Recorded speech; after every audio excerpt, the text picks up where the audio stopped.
Desventuras em série. Segundo livro. A Sala dos Répteis de Lemony Snicket. Para Beatrice, meu amor por você viverá para sempre. Você não teve a mesma sorte. Capítulo 1. O trecho da estrada que sai da cidade, passa pelo porto enevoado e vai até a aldeia vizinha de Tedia, talvez seja o mais desagradável do mundo. É chamado de mau caminho. O mau caminho atravessa campos de um cinzento doentio, em que um punhado de árvores esqueléticas produz maçãs tão ácidas que só de olhar para elas já nos sentimos doentes. O mau caminho cruza o rio da amargura, massa d'água que tem 90% de lama e uma população de peixes esquálidos, apodrecendo por falta de oxigênio, e que ainda por cima circunda uma fábrica de raiz forte, de modo que toda a área tem um cheiro ardido e avassalador. Lamento ter de contar para vocês que a história começa com os órfãos Baudelaire avançando por essa estrada horrível, e que daqui por diante a história só vai piorar. De todas as pessoas no mundo com vidas deploráveis, e vocês bem sabem que há um bom número delas, os jovens Baudelaire ganham o prêmio, expressão aqui usada para significar que eles passaram por mais coisas abomináveis do que qualquer outra pessoa que conheço. A infelicidade deles começou com um incêndio gigantesco que destruiu a casa em que moravam e matou seus queridos pais, tristeza suficiente capaz de durar por toda a vida, mas, no caso dessas 3 crianças, foi apenas um mau começo. Depois do incêndio, os irmãos foram mandados para a casa de um parente distante, o Conde Olaf, um homem terrível e ganancioso. Os Baudelaire pais deixaram uma enorme fortuna que seria dos filhos quando Violet atingisse a maioridade, e o Conde Olaf estava tão obcecado para pôr as mãos nesse dinheiro que arquitetou um plano diabólico que até hoje me dá pesadelos quando penso nele. Foi desmascarado em tempo, mas fugiu antes que o prendissem e jurou que ainda encontraria um jeito de se apossar da fortuna algum dia. Violet, Klaus e Sunny continuavam tendo pesadelos com os olhos de brilho fulminante do Conde Olaf, com sua sobrancelha farpeada, 2 numa só, e, mais que tudo, com a tatuagem de olho que ele tinha no tornozelo. Aquele olho parecia vigiar os órfãos Baudelaire para onde quer que eles fossem. Devo avisá-los, portanto, que se abriram este livro com a esperança de ler que depois de tudo o que lhes aconteceu os meninos viveram felizes para sempre, o melhor é fechar o livro e procurar outra leitura qualquer. Porque Violet, Klaus e Sunny, muito apertados num carro pequeno sem espaço para mais nada e olhando pelas janelas para o mau caminho, rodavam em direção a um destino ainda mais sobrecarregado de desgraças e tristezas. O rio da amargura e a fábrica de Raisfort eram apenas os primeiros de uma sequência de trágicos e lamentáveis acontecimentos. Cada vez que penso neles, uma lágrima rola no meu rosto e fico tenso de raiva. Quem dirigia o carro era o Sr. Paul, amigo da família que trabalhava num banco e que tinha uma tosse que não parava. Ele estava encarregado de zelar pelos interesses dos órfãos, de modo que foi ele quem decidiu que, depois de todas as contrariedades vividas com o Conde Olaf, os meninos ficariam sob os cuidados de um parente que morava no campo. Vocês me desculpem se estão mal acomodados aí atrás, disse o Sr. Paul, tossindo num lenço, mas nesse meu carro novo não cabem muitas pessoas. Não foi possível sequer colocar nenhuma das malas de vocês. Dentro de uma semana mais ou menos voltarei aqui trazendo as malas. Obrigada, disse Violet que, com 14 anos, era a mais velha dos irmãos Baudelaire. Qualquer um que conhecesse Violet podia ver que o pensamento dela na verdade não estava nas palavras do Sr. Paul, porque nesse momento a menina trazia os longos cabelos presos por uma fita para afastá-los dos olhos. Violet era uma inventora e quando estava concentrada em alguma de suas invenções gostava de amarrar os cabelos dessa maneira. Uma forma de ajudá-la a pensar com maior clareza nas várias engrenagens, arames e cordas envolvidas na maior parte de suas criações. Depois de terem morado tanto tempo na cidade, prosseguiu o Sr. Paul, acho que o campo vai ser uma mudança agradável para vocês. Pronto, esta é a curva onde precisamos virar. Estamos quase chegando. Ainda bem, disse Klaus baixinho. Klaus estava bastante entediado, como muitas pessoas costumam ficar durante trajetos de automóveis, e triste por não ter trazido um livro com ele. Klaus adorava ler, e nos seus aproximadamente 12 anos de idade havia devorado mais livros do que muita gente é capaz de ler ao longo de toda a vida. Às vezes lia até bem tarde da noite, e de manhã podia-se ver que caíra no sono com o livro nas mãos e sem sequer tirar os óculos. Acho que vocês vão gostar do Dr. Montgomery, disse o Sr. Paul. Ele viajou muito, de forma que tem uma porção de histórias para contar. Ouvi dizer que a casa dele está repleta de coisas que ele trouxe dos lugares por onde passou. Bax, gritou Sunny. Sunny, a mais nova dos órfãos, frequentemente falava assim, que é o jeito de falar dos bebês. Na verdade, quando não estava mordendo coisas com seus 4 dentes bem afiados, Sunny passava a maior parte do tempo soltando esses fragmentos de fala. Muitas vezes era difícil entender o que ela estava querendo dizer. Naquele momento o sentido de sua exclamação provavelmente tinha a ver com estou nervosa com isso de conhecer um novo parente. Não era só ela que estava nervosa, mas todos os 3. Qual é exatamente o parentesco que Dr. Montgomery tem conosco? Perguntou Klaus. O Dr. Montgomery vem a ser, deixe-me ver, irmão da mulher do primo de seu falecido pai. Acho que é isso. É um cientista de certo renome, e recebe muito dinheiro do governo. Como banqueiro, o Sr. Paul estava sempre interessado em dinheiro. Como? É que a gente deve chamá-lo? Perguntou Klaus. Chamem de Dr. Montgomery, respondeu o Sr. Paul, a não ser que ele diga para vocês o chamarem de Montgomery. Mas tanto o seu prenome como o seu sobrenome são Montgomery, de modo que na verdade não faz muita diferença. Seu nome é Montgomery, Klaus riu ao perguntar. Sim, e tenho certeza de que ele não aprecia brincadeiras com isso, de modo que é bom não fazer em troça, disse o Sr. Paul tossindo novamente no seu lenço. Fazer? Troça é o mesmo que caçoar. Klaus deu um suspiro e eu sei o que quer dizer fazer troça. Ele só não acrescentou que, claro, também sabia que não se deve caçoar do nome de ninguém. Às vezes as pessoas pensavam que os órfãos, por serem infelizes, eram também abobalhados. Violet também suspirou, e soltou a fita dos cabelos. Ela estivera pensando numa invenção que conseguisse impedir o cheiro de raiz forte a chegar às narinas das pessoas, mas a preocupação com o encontro próximo com o Dr. Montgomery não deixava ela se concentrar. Você sabe que tipo de cientista ele é? Perguntou. Ela estava pensando se o Dr. Montgomery não teria um laboratório que ela também pudesse usar. Não tenho bem certeza, admitiu o Sr. Paul. Estive muito ocupado tratando das condições em que vocês ficariam aqui e não tive tempo para puxar outros assuntos. Olhem, aí está a entrada. Chegamos. O Sr. Paul conduziu o carro por uma estradinha de cascalho bastante inclinada, em direção a uma enorme casa de pedra. A casa tinha uma porta de entrada de madeira escura, com algumas colunas na varanda. De cada lado da porta havia luminárias em forma de tochas, todas acesas, apesar de ser manhã. Acima da porta da frente, a casa possuía fileiras e mais fileiras de janelas quadradas, a maioria delas aberta para deixar que a brisa entrasse. Mas, diante da casa, via-se algo verdadeiramente fora do comum, um vasto e bem cuidado gramado, repleto de longos e finos arbustos que haviam sido podados para ficar com a aparência de cobras. Cada arbusto era um tipo diverso de serpente, umas longas, outras curtas, umas de língua para fora e outras de boca aberta revelando dentes verdes assustadores. Todas bem intimidativas, tanto que Violet, Klaus e Sunny mostraram certa hesitação em caminhar passando ao lado delas no trajeto até a casa. O Sr. Paul, que ia na frente, nem pareceu notar os arbustos, possivelmente porque estava concentrado em passar às crianças instruções sobre como se comportar. Escute, Klaus, não faça muitas perguntas logo no começo. Violet, o que foi que houve com a fita em seus cabelos? Achei que aquele penteado lhe dava uma aparência tão distinta. Por favor, alguém vigie Sunny e não deixe que ela morda o doutor. Montgomery. Seria desfavorável como primeira impressão. O SR. Paul apressou o passo até a porta e tocou uma campainha que soava mais alto que qualquer outra campainha já ouvida pelos meninos. Depois de uma curta pausa, ouviram passos se aproximando, e Violet, Klaus e Sunny se entreolharam. Não tinham como saber, é claro, que muito em breve mais desgraças estariam afligindo sua infortunada família, mas, de qualquer modo, estavam inquietos. O doutor Montgomery seria uma pessoa legal, pensavam. Melhor que o Conde Olaf, pelo menos. Seria possível que fosse pior. A porta abriu-se com um rangido, vagarosamente, e os órfãos Baudelaire prenderam a respiração ao olhar para dentro do escuro hall de entrada. Viram um tapete púrpura escuro estendido sobre o chão. Viram um lustre em vitral que pendia do teto. Viram na parede uma grande pintura a óleo que representava duas cobras entrelaçadas. Mas onde estava o doutor Montgomery? Olá. Indagou em voz alta o SR. Paul. Olá. Olá, olá, olá, ouviu-se, alto e bom som, de alguém que surgiu detrás da porta, um homem baixinho e rechonchudo de rosto bem redondo e avermelhado. Sou seu tio Monte. E vocês chegaram bem na hora. Acabei de preparar um bolo com creme de coco. Capítulo 2. Sunny não gosta de coco? Perguntou o tio Monte. Ele, o SR. Paul e os jovens Baudelaire estavam sentados todos em volta de uma mesa verde, cada um com uma fatia do bolo do tio Monte. Tanto a cozinha como o bolo continuavam com o calor do forno. O bolo era uma obra-prima, cremoso e saboroso, com o coco na dose exata. Violet, Klaus e o tio Monte já haviam quase terminado os seus pedaços, mas o SR. Paul e Sunny não tinham dado mais que uma mordida cada um. Para dizer a verdade, falou Violet, Sunny não gosta de comer nada que seja macio. Ela prefere comida bem dura de mastigar. É estranho para um bebê, disse o tio Monte, mas nem um pouco estranho para muitas cobras. A mastigadora da barbaria, por exemplo, é uma cobra que precisa ter o tempo todo alguma coisa dentro da boca, do contrário começa a comer a própria boca. Muito difícil de mantê-la em cativeiro. Quem sabe Sunny gostaria de uma cenoura crua. É um bocado dura. Uma cenoura crua seria perfeita, doutor Montgomery, respondeu Klaus. O novo tutor dos Baudelaire levantou-se e foi até a geladeira, mas de repente virou-se e gesticulou com o dedo apontado para Klaus. Nada disso de doutor Montgomery para cima de mim. Não faz o meu gênero. Pomposo demais. Podem me chamar de tio Monte. Meu Deus, se nem os meus colegas herpetologistas me chamam de doutor Montgomery. O que vem a ser herpetologistas? Perguntou Violet. Como é que eles o chamam? Perguntou Klaus. Crianças, crianças, disse o SR. Paul, fazendo-se sério. Menos perguntas. Tio Monte sorriu para os órfãos. Tudo bem, as perguntas demonstram uma cabeça inquisitiva. A palavra inquisitiva significa. Sabemos o que significa, disse Klaus. Cheia de perguntas. Bem, se você sabe o que isso significa, disse o tio Monte estendendo uma grande cenoura para Sunny, então deveria saber o que é herpetologia. É o estudo de alguma coisa, disse Klaus. Sempre que uma palavra termina por logia, é o estudo de alguma coisa. Cobras, exclamou o tio Monte. Cobras, cobras, cobras. É o que eu estudo. Adoro cobras, de todos os tipos, e dou a volta ao mundo à procura de espécies diferentes para estudar aqui no meu laboratório. Não é interessante? É interessante, sim, disse Violet. Muito interessante. Mas não é perigoso. Não, se você estiver informado sobre os animais, disse o tio Monte. Senhor.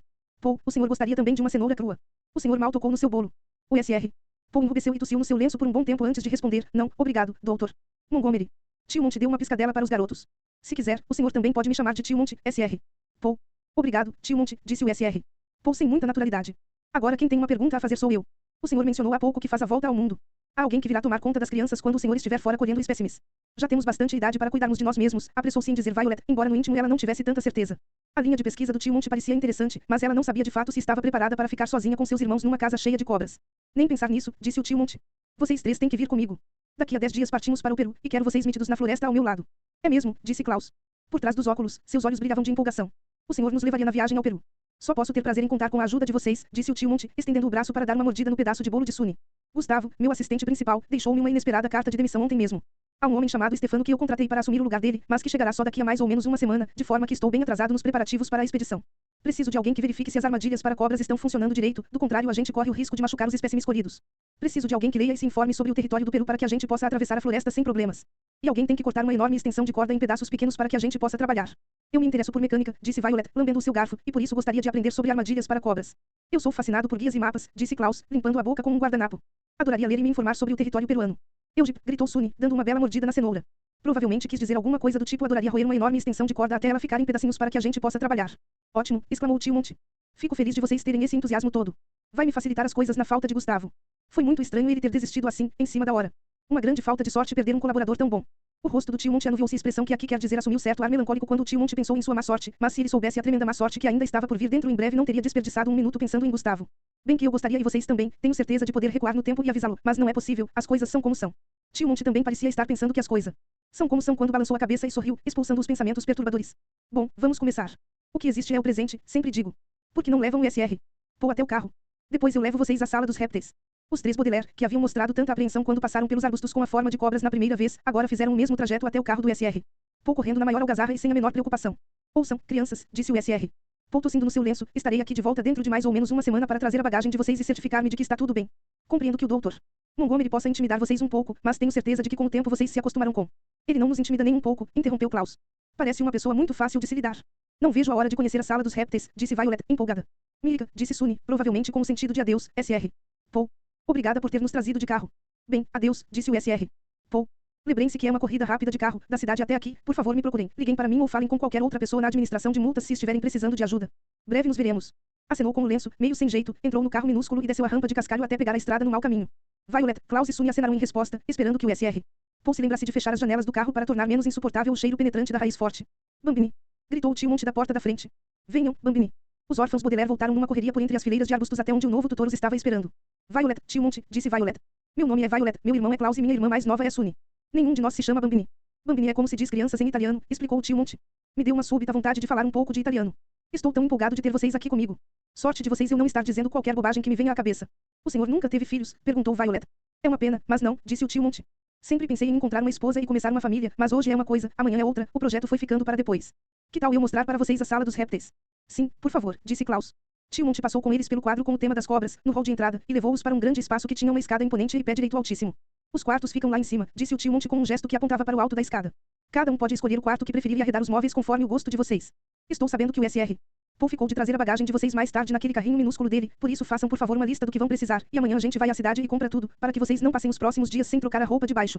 Cada um de nós tem mesmo um quarto separado? Perguntou Violet. Claro, disse o tio Monte. Vocês não esperavam que eu amontoasse os três num único quarto, com essa casa enorme que eu tenho, não é? Que espécie de pessoa faria uma coisa dessas? O Conde Olaf fez. É verdade, o Sr. Paul me contou, disse o tio Monte fazendo uma careta como se tivesse provado algo com sabor horrível. Imagino a pessoa detestável que é esse tal de Conde Olaf. Espero que seja trucidado por animais ferozes algum dia. Não seria justo? Bem, aqui estamos, a sala dos répteis. Tio Monte estava diante de uma porta de madeira muito alta com uma maçaneta também muito grande bem no centro. Era tão alta que ele precisava ficar na ponta dos pés para abri-la. Quando finalmente a porta se abriu rangendo nas dobradiças, os órfãos Baudelaire depararam com uma visão que os deixou pasmos de espanto e encantamento. A sala dos répteis era toda de vidro, com paredes altas e transparentes de vidro e um teto de vidro altíssimo que se erguia convergindo para um ponto, como o interior de uma catedral. Através das paredes transparentes podia-se ver o gramado e os arbustos que formavam o campo verde claro do lado de fora, por isso, na sala dos répteis a sensação era de se estar dentro e fora ao mesmo tempo. Mas, por mais notável que a sala fosse em si mesma, muito mais emocionante era o que se achava dentro dela. Os répteis estavam distribuídos em gaiolas de metal trancadas que se apoiavam sobre mesas de madeira formando 4 fileiras bem demarcadas de um extremo a outro da sala.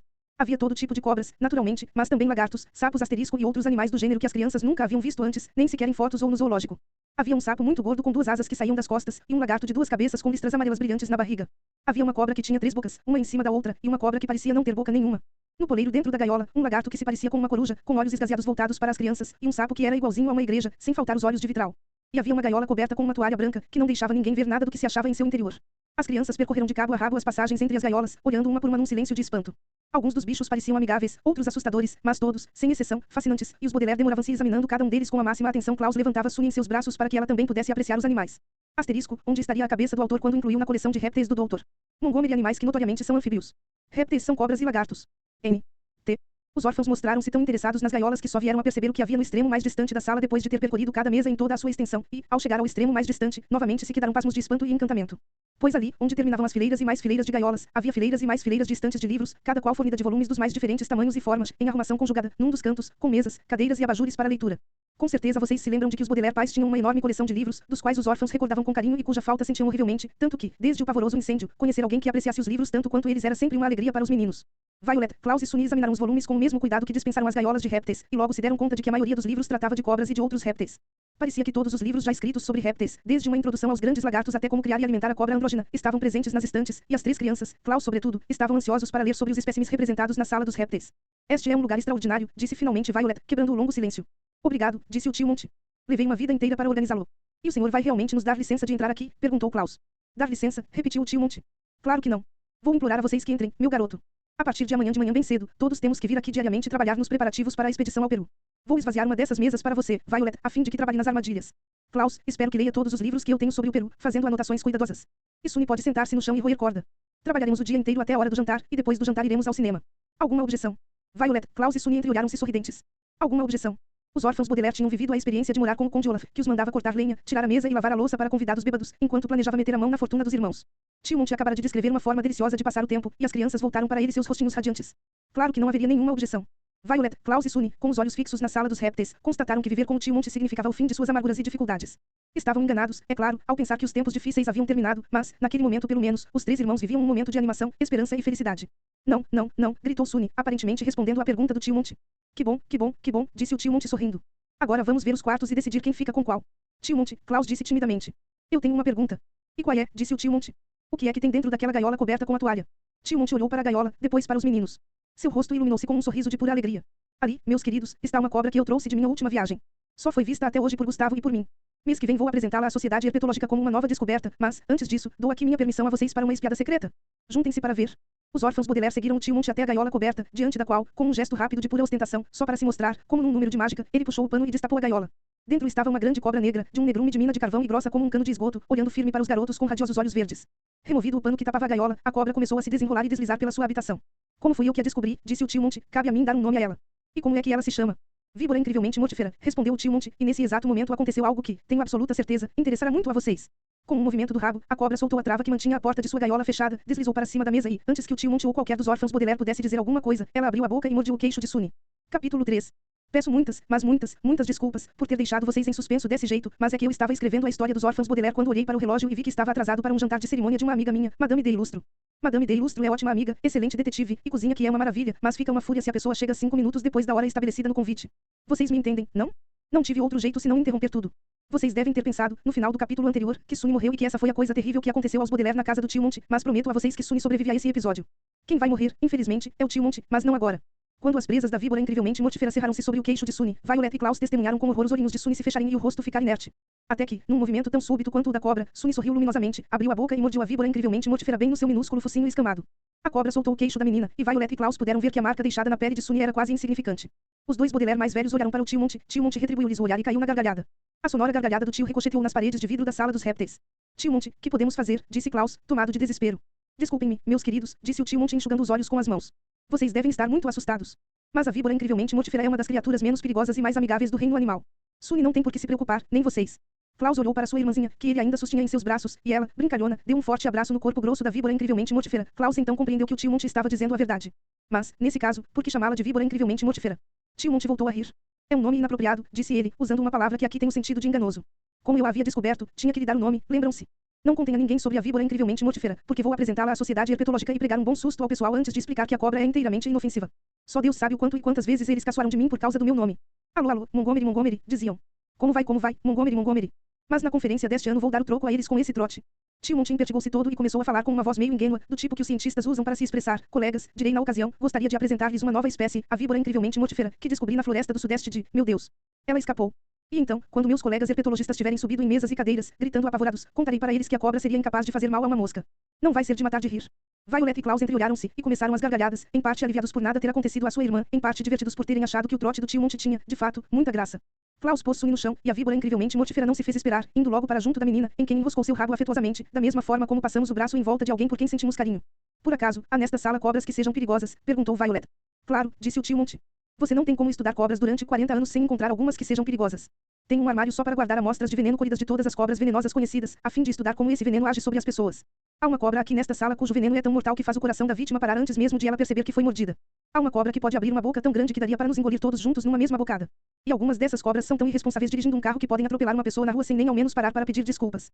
Mas, vejam bem, todas elas estão em gaiolas com cadeados de segurança máxima, e pode-se lidar sem medo com elas depois de tê-las estudado bastante. Prometo a vocês que, se fizerem o esforço necessário para se informarem bem a respeito do assunto, não terão nada a temer aqui na sala dos répteis. Há um tipo de situação, que acontece frequentemente e que está acontecendo neste ponto da história dos órfãos Baudelaire, que foi chamada de ironia dramática. Em poucas palavras, a ironia dramática ocorre quando uma pessoa faz um comentário inocente, e outra pessoa que o escuta está sabendo de alguma coisa que faz com que esse comentário tome um sentido diferente, em geral desagradável.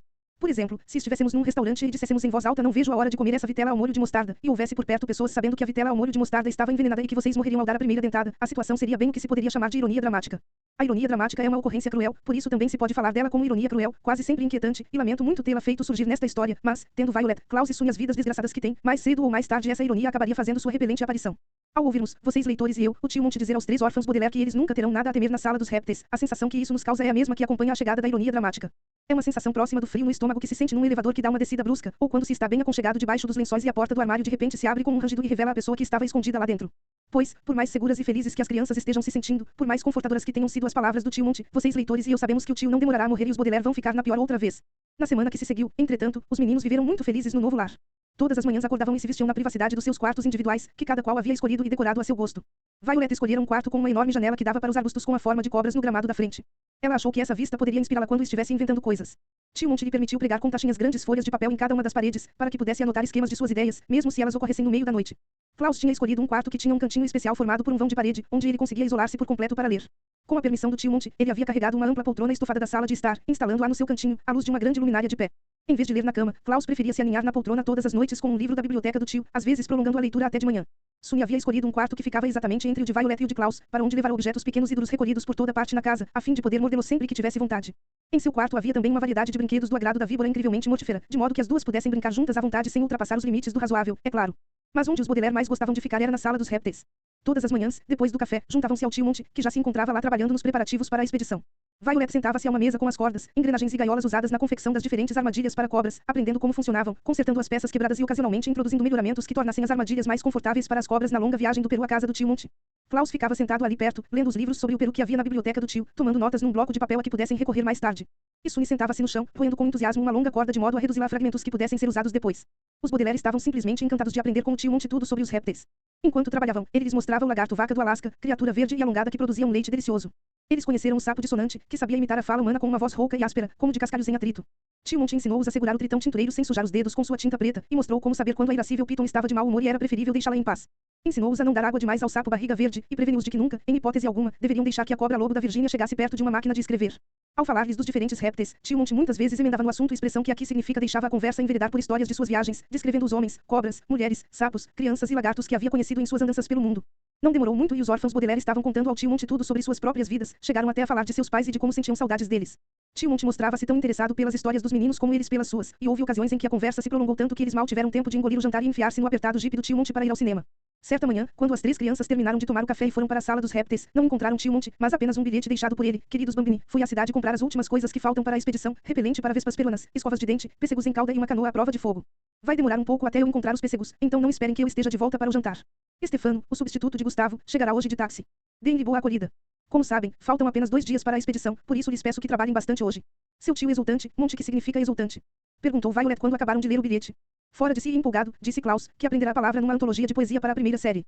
Acho que ele está se referindo à empolgação de ir para o Peru. Ou talvez esteja empolgado com a perspectiva de ter um novo assistente.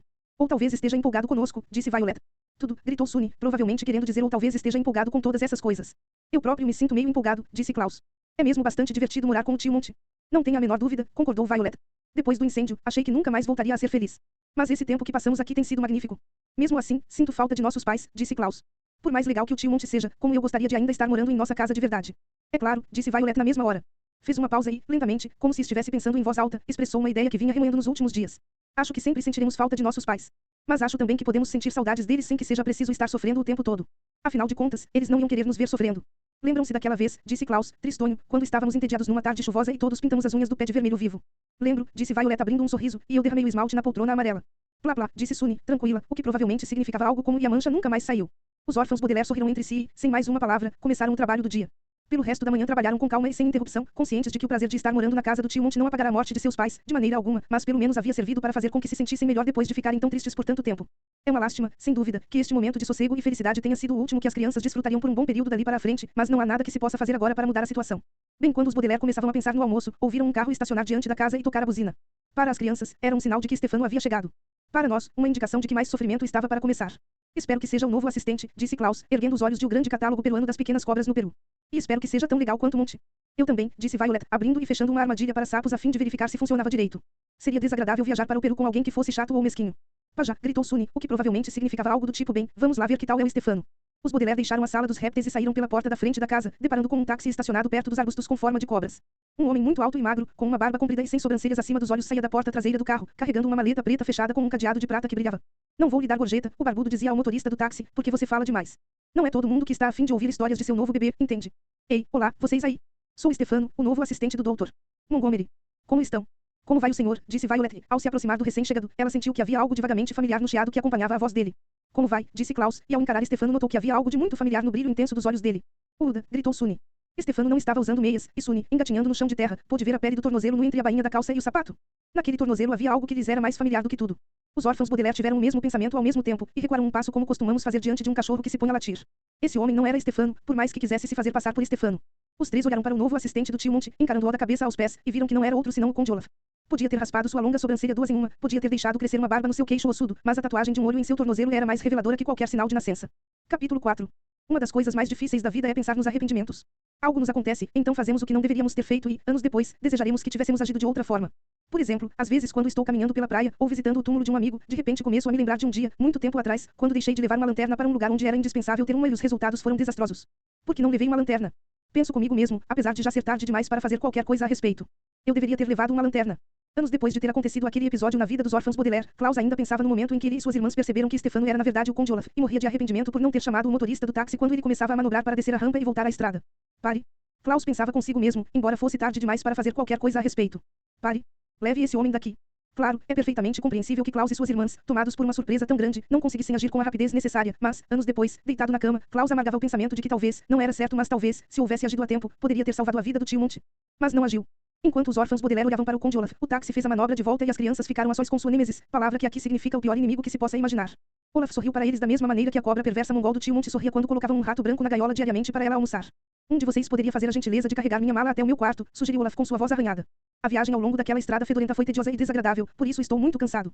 Se existe alguém que, mais do que qualquer pessoa, mereça viajar pelo mau caminho, disse Violet, com um olhar penetrante fixo nele, esse alguém é você, Conde Olaf. Nós com toda a certeza não o ajudaremos de forma alguma com sua bagagem, porque simplesmente não deixaremos que entre nesta casa. Olaf franziu a cara para os órfãos, e depois olhou numa e noutra direção como se esperasse ver alguém escondido por trás dos arbustos em forma de cobras. Quem é Conde Olaf? Perguntou muito admirado. Meu nome é Stefano. Estou aqui para dar assistência a Montgomery em sua próxima expedição ao Peru. Presumo que vocês três sejam anões que trabalham como criados na casa de Montgomery. Não somos anões, disse Klaus com firmeza. Somos crianças. E você é o Conde Olaf. Pode ter deixado crescer barba e raspado a sobrancelha, mas continua a ser a mesma pessoa desprezível e não deixaremos que entre nesta casa. Futa, gritou Sunny, provavelmente querendo significar algo como de acordo. O Conde Olaf encarou cada um dos órfãos Baudelaire com o mesmo brilho intenso nos olhos que ele exibia quando contava uma piada. Não sei do que estão falando, disse, mas, ainda que soubesse e que eu fosse mesmo esse Conde Olaf como vocês estão me dizendo que eu sou, não poderia deixar de considerar vocês muito grosseiros. E se eu considerasse que vocês estão sendo grosseiros, poderia me zangar. É, se eu me zangasse, vai saber o que eu poderia fazer. As crianças viram o Conde Olaf levantar os braços magrelos como se encolhesse os ombros. Provavelmente não é preciso lembrar a vocês o quanto ele podia ser violento, e com absoluta certeza tampouco seria necessário lembrar aos Baudelaire. Klaus ainda podia sentir no rosto o machucado de quando o Conde Olaf lhe batera na época em que moravam na casa dele. Sunny ainda sentia o corpo doer por ter ficado espremida dentro de uma gaiola de passarinho e pendurada no alto da torre onde o perverso conde arquitetava seus planos. Apesar de não ter sido vítima de nenhuma violência física por parte daquele homem terrível, Violet quase foi forçada a casar-se com ele, o que bastou para fazê-la pegar a mala dele e arrastá-la vagarosamente em direção à porta da casa. Suspenda mais, disse Olaf. Levante mais um pouco. Não quero ver a mala se arrastar pelo chão desse jeito. Klaus e Sunny apressaram-se para ajudar Violet, mas mesmo os três fazendo força para carregar a mala o peso era tanto que os fazia cambalear. Já era sofrimento demais o simples reaparecimento do Conde Olaf na vida deles, justamente quando sentiam tanto conforto e segurança na casa do tio Monte. Mas ajudar essa horrível pessoa a entrar na casa deles, aí já era exigir das crianças mais do que seriam capazes de suportar. Olaf seguia-as bem de perto, de modo que as três puderam sentir o hálito pesado dele enquanto levavam a mala para dentro, até pousá-la no carpete logo embaixo do quadro com as duas cobras enlaçadas. Obrigado, órfãos, disse Olaf, fechando a porta atrás dele. Bem, o doutor Montgomery disse que reservou para mim um quarto lá em cima. Acho que posso subir com a minha bagagem. Agora, retirem-se. Mais tarde vamos ter muito tempo para nos conhecer melhor. Nós já conhecemos você, Conde Olaf, disse Violet. É evidente que não mudou nada. Vocês também não, disse Olaf. Posso ver claramente que você, Violet, continua a mesma teimosa de sempre. E você, Klaus, sempre com esses óculos idiotas, por ler livros demais. E dá para ver que Sunny continua a ter 9 dedos nos pés em vez de 10. Eu, gritou Sunny, o que provavelmente significava algo como não tenho não. Do que é que você está falando? Perguntou Klaus, impaciente. Ela tem 10 dedos no pé como todo mundo. É mesmo, disse Olaf. Estranho. Lembro-me de que ela perdeu um dos dedinhos num acidente. Seus olhos brilharam mais intensamente, como quando contava uma piada, e ele enfiou a mão no bolso para tirar uma faca comprida, do tipo que se usa para cortar pão. Estou lembrado de que havia um homem que ficou tão confuso quando começaram a chamá-lo repetidas vezes por um nome errado, que acidentalmente deixou cair uma faca em cima do pezinho de Sunny e fez com que ela perdesse um dos dedos. Violet e Klaus olharam para o Conde Olaf e depois para o pé descalço de sua irmã. Você não se atreveria, disse Klaus. Não vamos agora discutir o que eu me atreveria ou não me atreveria a fazer, disse Olaf. Acho que está na hora de discutir como vocês vão me chamar enquanto estivermos juntos nesta casa. Vamos chamá-lo de Stefano, se insiste em nos ameaçar, disse Violet, mas não estaremos juntos nesta casa por muito tempo. Stefano abriu a boca para dizer algo, mas Violet não estava interessada em prosseguir na conversa. Virou-lhe as costas e, muito impertigada, cruzou a enorme porta que dava para a sala dos répteis, seguida por seus irmãos. Se vocês ou eu tivéssemos estado lá, só poderíamos pensar que os órfãos Baudelaire não tinham a menor sombra de medo, falando assim tão corajosos com Stefano e depois simplesmente deixando-o plantado onde estava, mas, assim que as crianças alcançaram o extremo mais distante da sala, as verdadeiras emoções vieram claramente à tona no rosto deles. Os Baudelaire estavam aterrorizados. Violet, com as mãos sobre o rosto, apoiava-se numa das gaiolas das cobras. Klaus afundou numa poltrona, tremendo tanto que se ouvia o chocalhar de seus pés sobre o piso de mármore. E Sunny enroscou-se toda como uma bola no chão, tão minúscula que uma pessoa podia não dar por sua presença ao entrar na sala. Por alguns minutos, nenhum dos três disse nada, com a atenção toda dirigida para os sons abafados dos passos de Stefano subindo a escada e para as batidas de seus próprios corações pulsando nos ouvidos. Como será que ele nos descobriu? Perguntou Klaus. Sua voz era um rouco sussurro, como se estivesse com a garganta irritada. Como será que conseguiu ser assistente do tio Monte? Que é que ele está fazendo aqui?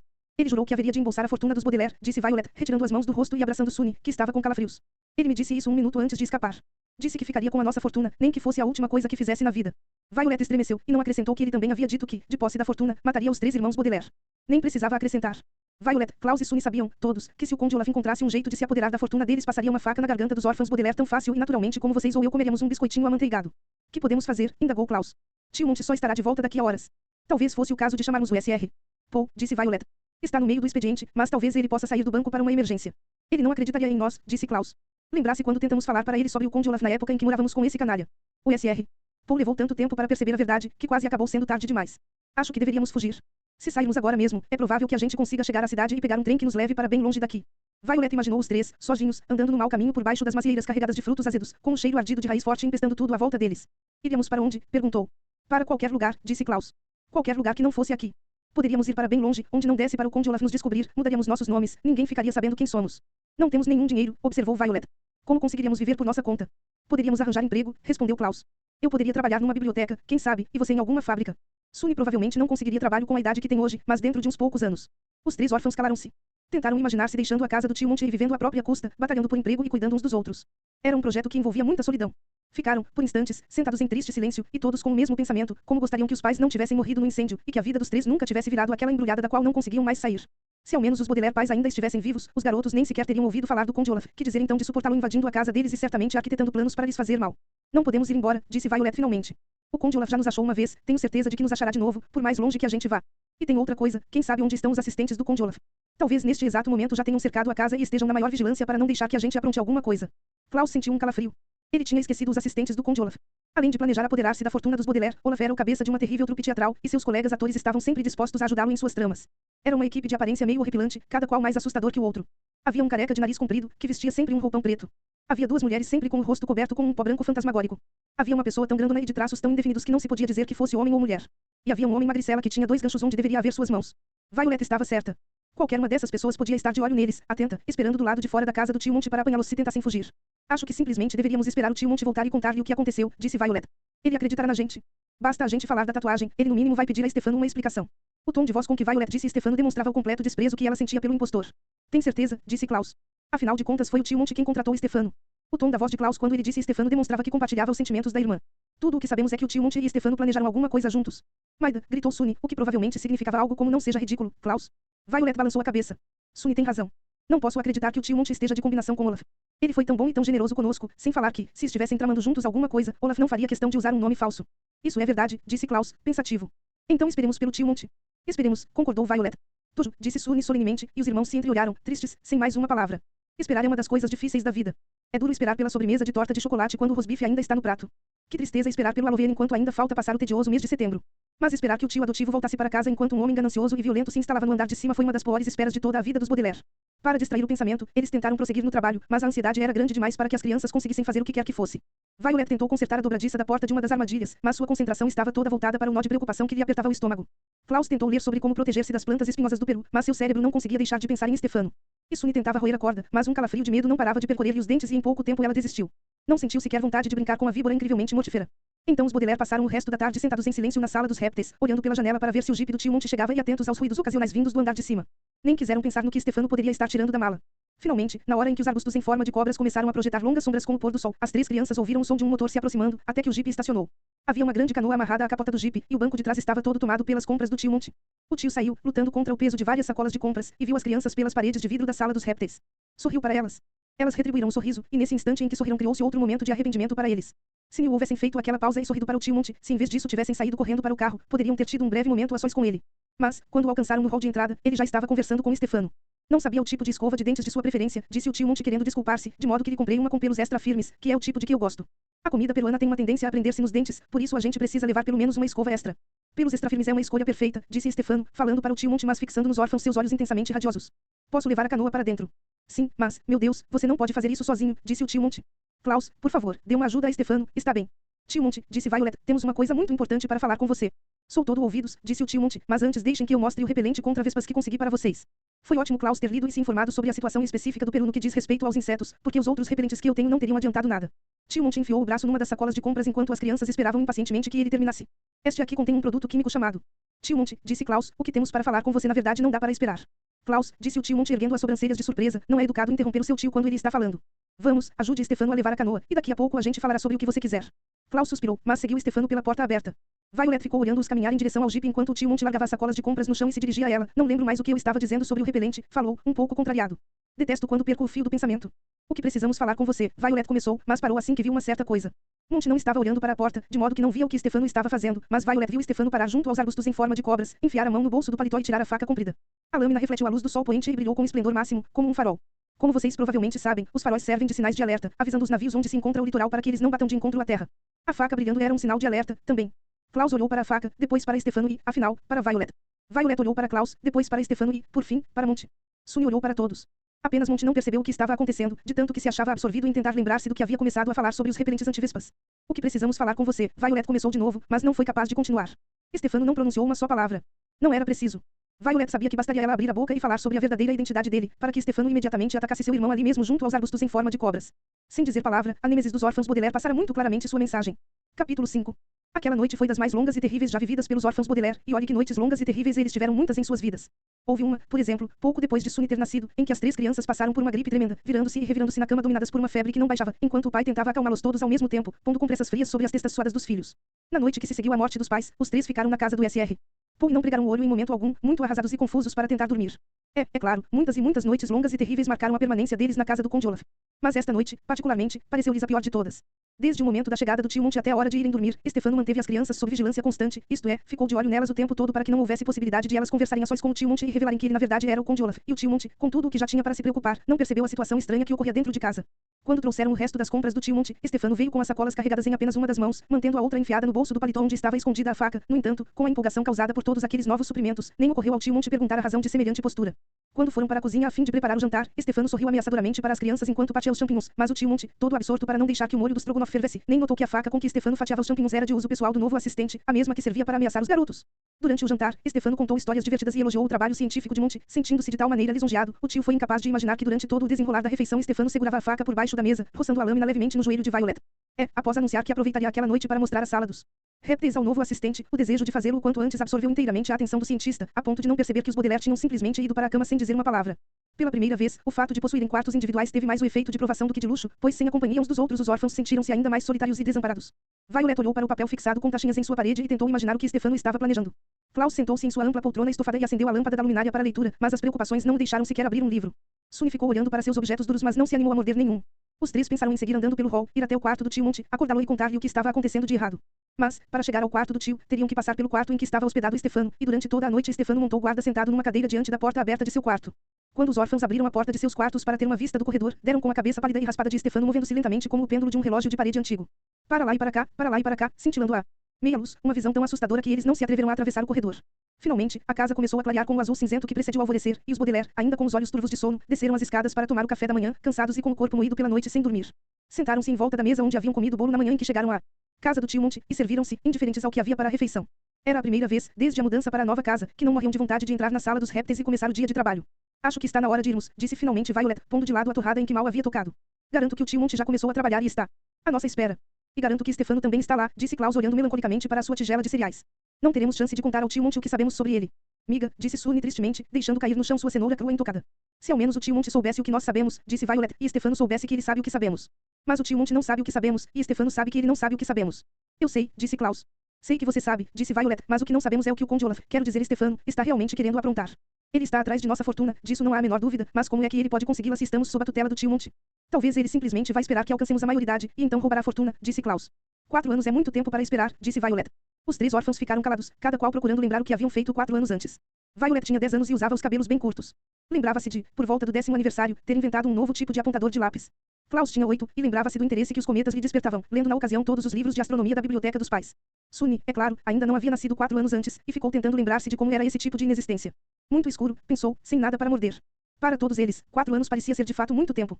Vamos, vocês estão se mexendo muito devagar esta manhã, disse o tio Monte, surgindo com ímpeto na sala. Seu rosto parecia ainda mais animado que de costume, e ele trazia um pequeno maço de papéis dobrados numa das mãos. Stefano só está trabalhando aqui há um dia, e já se acha na sala dos répteis. Na verdade, ele se levantou da cama antes de mim, alcancei-o quando descia as escadas. Ele é uma pessoa muito interessada. Mas vocês três estão se movendo no ritmo da cobra preguiça húngara, que se desloca com a velocidade máxima de 1,5 cm por hora. Temos muito o que fazer hoje, e eu gostaria de pegar a sessão das 6 de zumbis na neve, de forma que precisamos andar depressa, depressa, depressa. Violet olhou para o tio Monty e deu-se conta de que essa poderia ser a única oportunidade de falarem com ele a sós, sem Stefano por perto, mas Monty estava tão excitado que não dava para ter certeza de que ele os escutaria. Por falar em Stefano, disse ela timidamente, nós gostaríamos de falar com você sobre ele. Os olhos de Monty se arregalaram e ele deu uma espiada em volta, como se houvesse espiões na sala, antes de inclinar-se para sussurrar aos garotos, eu também gostaria de falar com vocês, disse. Tenho minhas suspeitas sobre Stefano, e gostaria de discuti-las com vocês. Os órfãos Baudelaire entreolharam-se, aliviados. É mesmo? Perguntou Klaus. Certamente, respondeu o tio Monty. Na noite passada comecei a alimentar sérias suspeitas sobre esse meu novo assistente. Há qualquer coisa de estranho nele, e o tio Monty olhou mais uma vez à sua volta e começou a falar ainda mais baixo, a ponto de as crianças precisarem prender a respiração para ouvi-lo. E eu acho que devemos discutir o assunto lá fora. Vamos. As crianças fizeram que sim com a cabeça, e levantaram-se da mesa. Sem se preocupar com os pratos sujos que haviam ficado na mesa, o que em geral não é uma coisa certa de se fazer mas perfeitamente aceitável quando se trata de uma emergência, elas foram andando com o tio Monty para a entrada da frente. Passaram pelo quadro com as duas cobras entrelaçadas, saíram pela porta principal e dirigiram-se para o gramado, como se quisessem falar para os arbustos em forma de cobras e não uns com os outros. Não é que eu queira me vangloriar, começou o tio Monty, usando uma palavra que aqui significa contar vantagem, mas de fato sou um dos mais respeitados herpetologistas do mundo. Klaus piscou. Era um começo inesperado para a conversa. Não resta dúvida de que o senhor é, disse ele, mas... E, por causa disso, é triste dizer, prosseguiu o tio Monty, como se não tivesse ouvido a intervenção de Klaus, muitas pessoas sentem inveja de mim. Estou certa de que isso é verdade, disse Violet, intrigada. E quando as pessoas sentem inveja, disse o tio Monty balançando a cabeça. São capazes de fazer qualquer coisa. Fazem coisas loucas, absurdas. Quando eu estava preparando minha tese para me formar como herpetologista, meu companheiro de quarto sentiu tanta inveja por eu ter descoberto uma nova espécie de sapo que roubou e comeu o único espécime que eu tinha. Na apresentação, foi preciso radiografar seu estômago e usar o raio-x, em lugar do sapo. E algo me diz que pode estar ocorrendo uma situação semelhante aqui. De que o tio Monty estava falando. Não sei, mas acho que não estou seguindo bem, disse Klaus, encontrando uma maneira polida para expressar do que é que você está falando, tio Monty. A noite passada, depois que vocês foram para a cama, Stefano foi um pouco insistente em me fazer perguntas demais sobre todas as cobras e sobre a minha próxima expedição. E sabem por quê? Acho que sim, começou Violet, mas o tio Monty a interrompeu. Porque esse homem que se diz chamar Stefano, disse ele, é na verdade um membro da sociedade herpetológica, e está aqui para tentar encontrar a víbora incrivelmente mortífera e assim esvaziar minha apresentação. Vocês entendem o que eu quero dizer com esvaziar? Não, disse Violet, mas... Quero dizer que o que eu acho é que Stefano vai roubar a minha cobra, disse o tio Monty, e apresentá-la à sociedade herpetológica. Como se trata de uma espécie nova, não tenho como provar que fui eu quem a descobriu. Antes que chegue ao nosso conhecimento, a víbora incrivelmente mortífera terá recebido o nome de cobra Stefano ou algo abominável no gênero. E se é o que está planejando, imaginem o que ele fará à nossa expedição peruana. Cada sapo que apanharmos, cada amostra de veneno que guardarmos num tubo de ensaio, cada entrevista sobre cobras que gravarmos, cada pequeno passo que dermos no trabalho irá cair nas mãos desse espião da sociedade herpetológica. Ele não é um espião da sociedade herpetológica, disse Klaus, impaciente, ele é o Conde Olaf. Entendo o que você quer dizer, exclamou o tio Monty inflamando-se. Esse tipo de comportamento é de uma sordidez que seria de esperar apenas de um homem terrível como aquele. Por isso é que vou fazer isto que estou fazendo. Levantou uma das mãos e agitou os papéis dobrados no ar. Como vocês sabem, disse, amanhã estamos partindo para o Peru. Estas são as nossas passagens para embarcar às 5 da tarde no Próspero, um magnífico navio que cruzará o Atlântico para nos levar à América Latina. Uma passagem para mim, uma para Violet, uma para Klaus, uma para Stefano. Mas nenhuma para Sunny porque vamos escondê-la dentro de uma mala e assim economizar dinheiro. Epa! Brincadeira minha. Mas em tudo o mais não estou brincando. Tio Monty, com o rosto afogueado de excitação, pegou um dos papéis dobrados e começou a rasgá-lo em muitos pedacinhos. Esta é a passagem de Stefano. Ele simplesmente não irá conosco ao Peru. Amanhã de manhã vou lhe dizer que precisa ficar aqui tomando conta dos meus espécimes. Assim faremos em paz essa expedição com a certeza de ser bem-sucedida. Mas tio Monty, disse Klaus. Quantas vezes preciso dizer a você que é falta de educação interromper quem está falando, interrompeu o tio Monty, balançando a cabeça. De qualquer maneira, sei o que o está incomodando. Você se preocupa com o que possa acontecer se ele ficar aqui sozinho com a víbora incrivelmente mortífera. Mas não se aflija. A víbora vai conosco na expedição, viajando numa das malas que levaremos para trazer cobras capturadas. Não sei por que está com essa cara tão triste, Sunny. Pensei que fosse gostar de ter a companhia da víbora. Vamos, chega de fazerem esse ar de preocupação, Bambini. Como podem ver, o tio Monty tem o controle da situação. Quando alguém comete um pequeno engano, digamos, quando um garçom põe leite desnatado no seu café expresso e não leite semi-desnatado, às vezes é bem fácil explicar a essa pessoa como e por que ela se enganou. Mas, se o engano cometido assume proporções além de todos os limites, digamos, quando um garçom morde o seu nariz em vez de anotar o pedido, a surpresa causada pode ser tanta que somos incapazes de dizer o que quer que seja. Paralisada pelas proporções do engano do garçom, a pessoa fica meio boquiaberta, os olhos começam um pisca-pisca incontrolável, mas não se consegue pronunciar uma palavra. Foi isso o que aconteceu com os Baudelaire. Tio Monty estava tão enganado a respeito de Stefano ao identificá-lo como um espião herpetológico e não como o Conde Olaf que os três irmãos nem conseguiam imaginar um meio de restaurar a verdade dos fatos. Agora vamos, meus queridos, disse o tio Monty. Já gastamos uma boa parte da manhã com nossa conversa. Temos que... Ai! Ele interrompeu o que estava dizendo com um grito de surpresa e de dor, desabando direto no chão. Tio Monty, gritou Klaus. Os Baudelaire viram que um objeto grande e brilhante estava em cima do tio, e um instante depois perceberam que era esse objeto, a luminária para a leitura, aquela que se erguia junto à ampla poltrona. Estofada no quarto de Klaus. Ai! Voltou a gemer o tio Monty, afastando a luminária de cima dele. Essa realmente doeu. Pode ter deslocado meu ombro. Ainda bem que não bateu na minha cabeça, ou teria feito um estrago sério. Mas veio de onde? Perguntou Violet. Deve ter caído da janela, disse o tio Monty, apontando para cima, onde ficava o quarto de Klaus. De quem é esse quarto? Klaus, parece-me ser o seu. Você precisa ter mais cuidado. Não pode deixar objetos pesados em posição insegura, projetando-se para fora da janela desse jeito. Veja só o que quase aconteceu. Mas a luminária não estava nem um pouco perto da minha janela, disse Klaus. Eu a deixo num vão protegido da parede, onde aproveito para ler sentado naquela poltrona tão confortável. Francamente, Klaus, disse o tio Monte levantando-se e passando a luminária para ele. Você espera mesmo que eu vá acreditar que isso saltou da janela numa espécie de dança e foi pousar bem no meu ombro? Faça o favor de levá-la de volta para o seu quarto, num lugar seguro, e não falamos mais nisso. Mas, balbuciou Klaus, logo interrompido por sua irmã. Eu ajudo você, Klaus, disse Violet. Vamos encontrar um lugar que seja seguro. Mas vejam se não se demoram, disse o tio Monte, esfregando o ombro. A gente se encontra na sala dos répteis. Venha, Sunny. Depois de percorrer o hall de entrada, os quatro separaram-se na escada, tio Monte e Sunny encaminhando-se para a enorme porta da sala dos répteis enquanto Violet e Klaus carregavam a pesada luminária metálica para o quarto de Klaus. Você sabe muito bem, sussurrou Klaus para sua irmã, que não houve falta de cuidado de minha parte em relação a essa luminária. Claro que sei, sussurrou Violet. Mas não adianta tentar explicar isso para o tio Monte. Ele acha que Stefano é um espião herpetológico. Você sabe tão bem quanto eu que Stefano foi o responsável por isso. Mas que expertise a sua, de chegar a essa descoberta, disse uma voz vinda do alto da escada, e Violet e Klaus ficaram tão surpresos que quase deixaram a luminária cair. Era Stefano, ou, se preferem, o Conde Olaf. Era o vilão. Mas a verdade é que vocês sempre foram crianças espertas, continuou ele. Um pouco espertas demais, para o meu gosto, mas vocês não vão estar aqui por muito tempo, de modo que isso não me aflige. De você não se pode dizer que seja tão esperto, disse Klaus, furioso. Essa luminária pesada por pouco não nos atingiu, no entanto se alguma coisa acontecer a minhas irmãs ou a mim, você nunca irá pôr as mãos na fortuna dos Baudelaire. Coitadinho de mim, pobrezinho de mim, disse Stefano, mostrando seus dentes encardidos ao sorrir. Se eu quisesse fazer mal a você, querido órfão, seu sangue já estaria jorrando por essa escada abaixo como uma cachoeira. Nem pretendo fazer mal a um fio de cabelo sequer da cabeça de qualquer Baudelaire, não aqui dentro desta casa. Vocês não precisam ter medo de mim, meus pequenos, até estarmos num lugar em que os crimes fiquem mais difíceis de apurar. E onde seria isso? Perguntou Violet. Planejamos não arredar pé daqui até crescermos. É mesmo, disse Stefano com aquela voz bem dissimulada. Pois eu tinha a impressão de que íamos deixar o país amanhã. Tio Monte rasgou a sua passagem, disse Klaus, triunfante. Ele estava suspeitando de você, e então mudou os planos e agora você não viaja mais conosco. Stefano na mesma hora apagou o sorriso e franziu a testa, os dentes encardidos pareciam ter ficado maiores. Seus olhos ganharam um brilho tão intenso que chegaram a fazer os olhos de Klaus e Violet doer, ao encará-lo. Eu não confiaria muito nisso, disse, com uma voz muito terrível. Até mesmo os melhores planos se alteram quando acontece um acidente. Ele indicou com um dedo bem pontudo a luminária metálica, acidentes acontecem o tempo todo. Capítulo 6. Quando as circunstâncias são más, elas têm o dom de estragar o que, não fosse por elas, seria agradável. Foi o que aconteceu com os órfãos Baudelaire e o filme Zumbis na Neve. A tarde inteira as três crianças passaram sentadas com suas preocupações na sala dos répteis sob o olhar zombeteiro de Stefano e ouvindo a conversa de alienado do tio Monte. A palavra alienado aqui significa sem saber que Stefano era realmente o Conde Olaf, portanto, sem consciência do perigo real que corria. De tal forma que, ao anoitecer, os irmãos não estavam com a melhor das disposições para assistir a uma sessão de cinema. O jipe do tio Monte era na verdade pequeno demais para que coubessem o tio, Stefano e os três órfãos. Assim, Klaus e Violet dividiram um assento, enquanto a pobre da Sunny teve que ficar no colo do abominável Stefano, mas os três Baudelaire estavam preocupados demais para notar seu desconforto. As crianças sentaram-se na primeira fila do cinema, com o tio Monte numa das pontas, enquanto Stefano, no meio, monopolizava as pipocas. Mas os Baudelaire, ansiosos como se achavam, não estavam nem aí para pipocas, e a preocupação em descobrir o que Stefano estaria planejando os impedia de desfrutar Zumbis na Neve, que era um ótimo filme. Quando os zumbis surgiram dos bancos de neve pela primeira vez, cercando a minúscula aldeia alpina de pescadores, Violet tentou imaginar de que maneira Stefano poderia embarcar no Próspero sem ter uma passagem e acompanhá-los até o Peru. Quando os líderes da aldeia construíram uma barreira com toras de carvalho em vão, porque os zumbis venceram o obstáculo devorando a madeira, Klaus tentou tornar claro no seu pensamento o que exatamente Stefano quisera dizer ao mencionar os acidentes. E quando Gerta, a garotinha que ordenhava a vaca, fez amizade com os zumbis e pediu-lhes que por favor parassem de comer os habitantes da aldeia, Sunny, que evidentemente não tinha ainda idade para compreender direito a situação dos órfãos, tentou bolar uma forma de derrotar os planos de Stefano, quaisquer que eles fossem.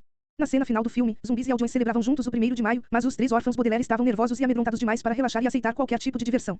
No caminho de volta para casa, o tio Monte tentou falar com os garotos, o tempo todo preocupados e silenciosos, mas praticamente não obteve resposta alguma e afinal calou-se também. Quando o jipe estacionou junto aos arbustos em forma de cobras, os Baudelaire saltaram correndo do carro e dispararam em direção à porta da frente sem sequer dar boa noite para o seu perplexo tutor. Com todo aquele peso no coração, subiram as escadas até os quartos, mas ao chegar diante das portas não suportaram a ideia de separar-se. Não poderíamos passar a noite todos juntos no mesmo quarto? Perguntou Klaus a Violet timidamente. A noite passada me senti como se estivesse preso numa cela, solitário às voltas com minhas preocupações. Eu também, confessou Violet. Já que não vamos conseguir dormir, pelo menos estaríamos sem dormir mas juntos no mesmo lugar. Chico, concordou Sunny, e seguiu seus irmãos para dentro do quarto de Violet. Violet lançou um olhar em volta do quarto e lembrou-se da empolgação com que havia tão pouco tempo estreara seu novo espaço. Agora, a enorme janela com vista para os arbustos em forma de cobras tornara-se deprimente e não mais estimulante, enquanto as folhas em branco pregadas em sua parede, em vez de práticas e oportunas, só conseguiam fazê-la lembrar-se dos motivos que tinha para estar tão ansiosa. Estou vendo que você não fez muitos progressos em suas invenções, disse Klaus gentilmente. Eu tampouco li muita coisa. Com o Conde Olaf por perto, a imaginação fica tolhida. Nem sempre, observou Violet.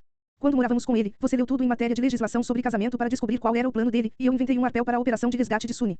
Só que na situação atual, disse Klaus melancolicamente, nem sequer sabemos o que o Conde Olaf pretende fazer. Como podemos arquitetar um plano se não sabemos qual é o plano dele?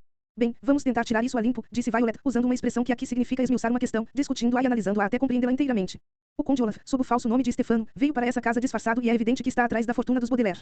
E, continuou Klaus, uma vez que se apodeire dela, planeja matar-nos. Tado, murmurou Sunny solenemente, com a provável intenção de significar algo como estamos metidos numa encrenca dos diabos. No entanto, disse Violet, se ele nos fizer mal, lá se vai a chance de ficar com nossa fortuna. Foi por isso que tentou casar-se comigo da última vez. Graças a Deus isso não funcionou, disse Klaus, estremecendo todo. Se não, o Conde Olaf seria meu cunhado. Mas desta vez ele não está planejando casar-se com você. Ele mencionou alguma coisa sobre um acidente. E ir para um lugar onde seja mais difícil apurar crimes, disse Violet, lembrando palavra por palavra do que ele havia dito. Ou seja, o Peru. Mas Stefano não vai para o Peru. Tio Monte rasgou a passagem dele.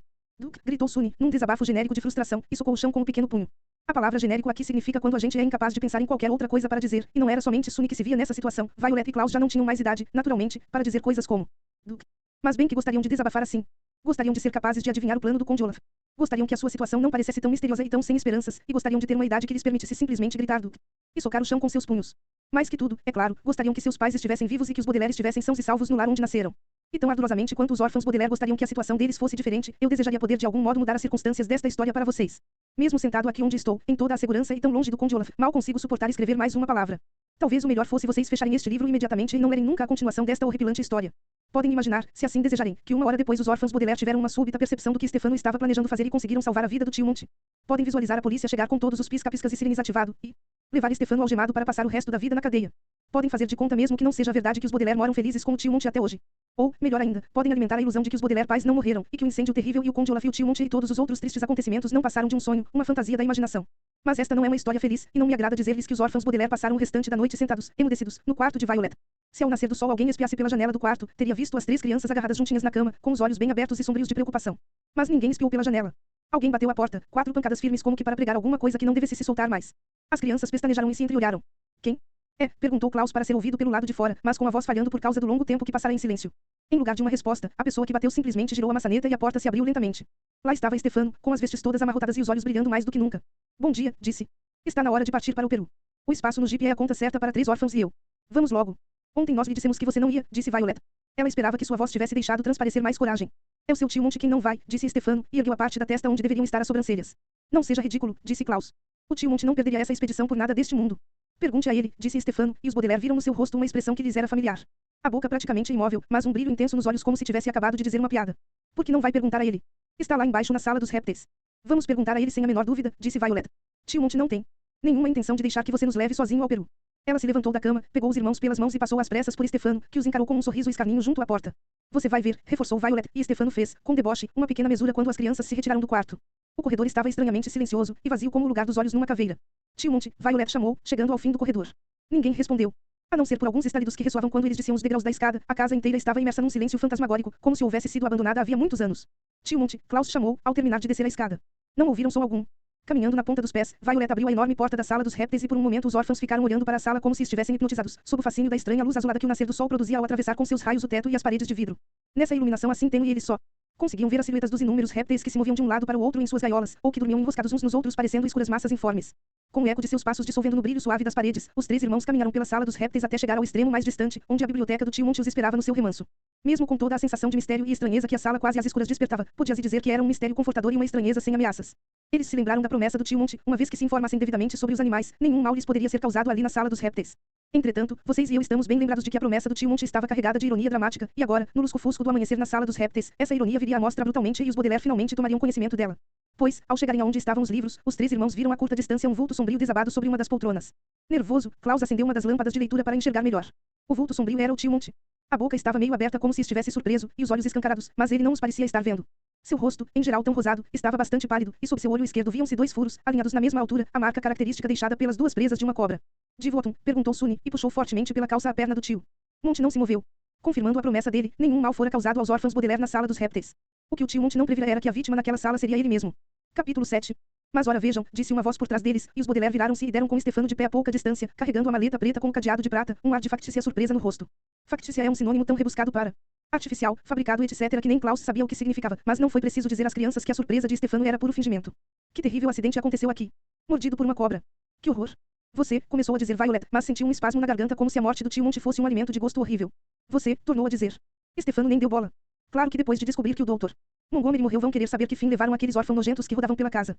Mas então eles já terão partido há muito tempo. É, por falar nisso, está na hora de partirmos. O Próspero faz-se ao mar deixando Porto Enevoado às 5 horas, e eu gostaria de ser o primeiro passageiro a embarcar. Assim, terei tempo de beber uma garrafa de vinho antes do almoço. Como é que você foi capaz? Sussurrou Klaus numa voz rouca. Não conseguia tirar os olhos do rosto pálido, muito pálido do tio Monte. Como é que você foi capaz de uma coisa dessas? Como é que foi capaz de assassiná-lo? Ora essa, Klaus, você me surpreende, disse Stefano, e deu alguns passos em direção ao cadáver do tio Monte. Um sabichão como você deveria perceber logo que o seu velho tio gorducho morreu de uma mordida de cobra, não morreu assassinado. Veja estas marcas de dentes. Veja este rosto absolutamente sem cor. Veja estes olhos esgazeados. Pare, gritou Violet. Não fale assim. Tem razão, disse Stefano. Não há tempo para conversa fiada. Temos que pegar um navio. Vamos indo. Não vamos com você a lugar nenhum, disse Klaus. Seu rosto se franzirano. esforço de fazer frente à situação, em vez de se desmanchar no desespero. Ficaremos aqui até a polícia chegar. E como você imagina que a polícia ficará sabendo e virá? Nós avisaremos, disse Klaus com o que esperava ser um tom de voz firme, e começou a andar em direção à porta.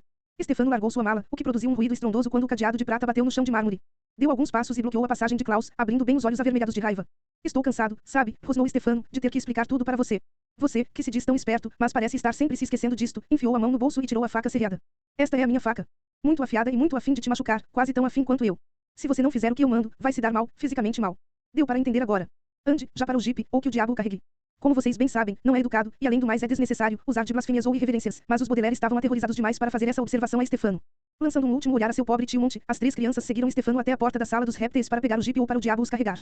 Para piorar ainda mais no caso, obrigar alguém a uma tarefa desagradável quando já passa por contrariedades, Stefano forçou Violet a carregar a mala dele até fora da casa, mas ela estava por demais absorvida em seus pensamentos para se importar com isso.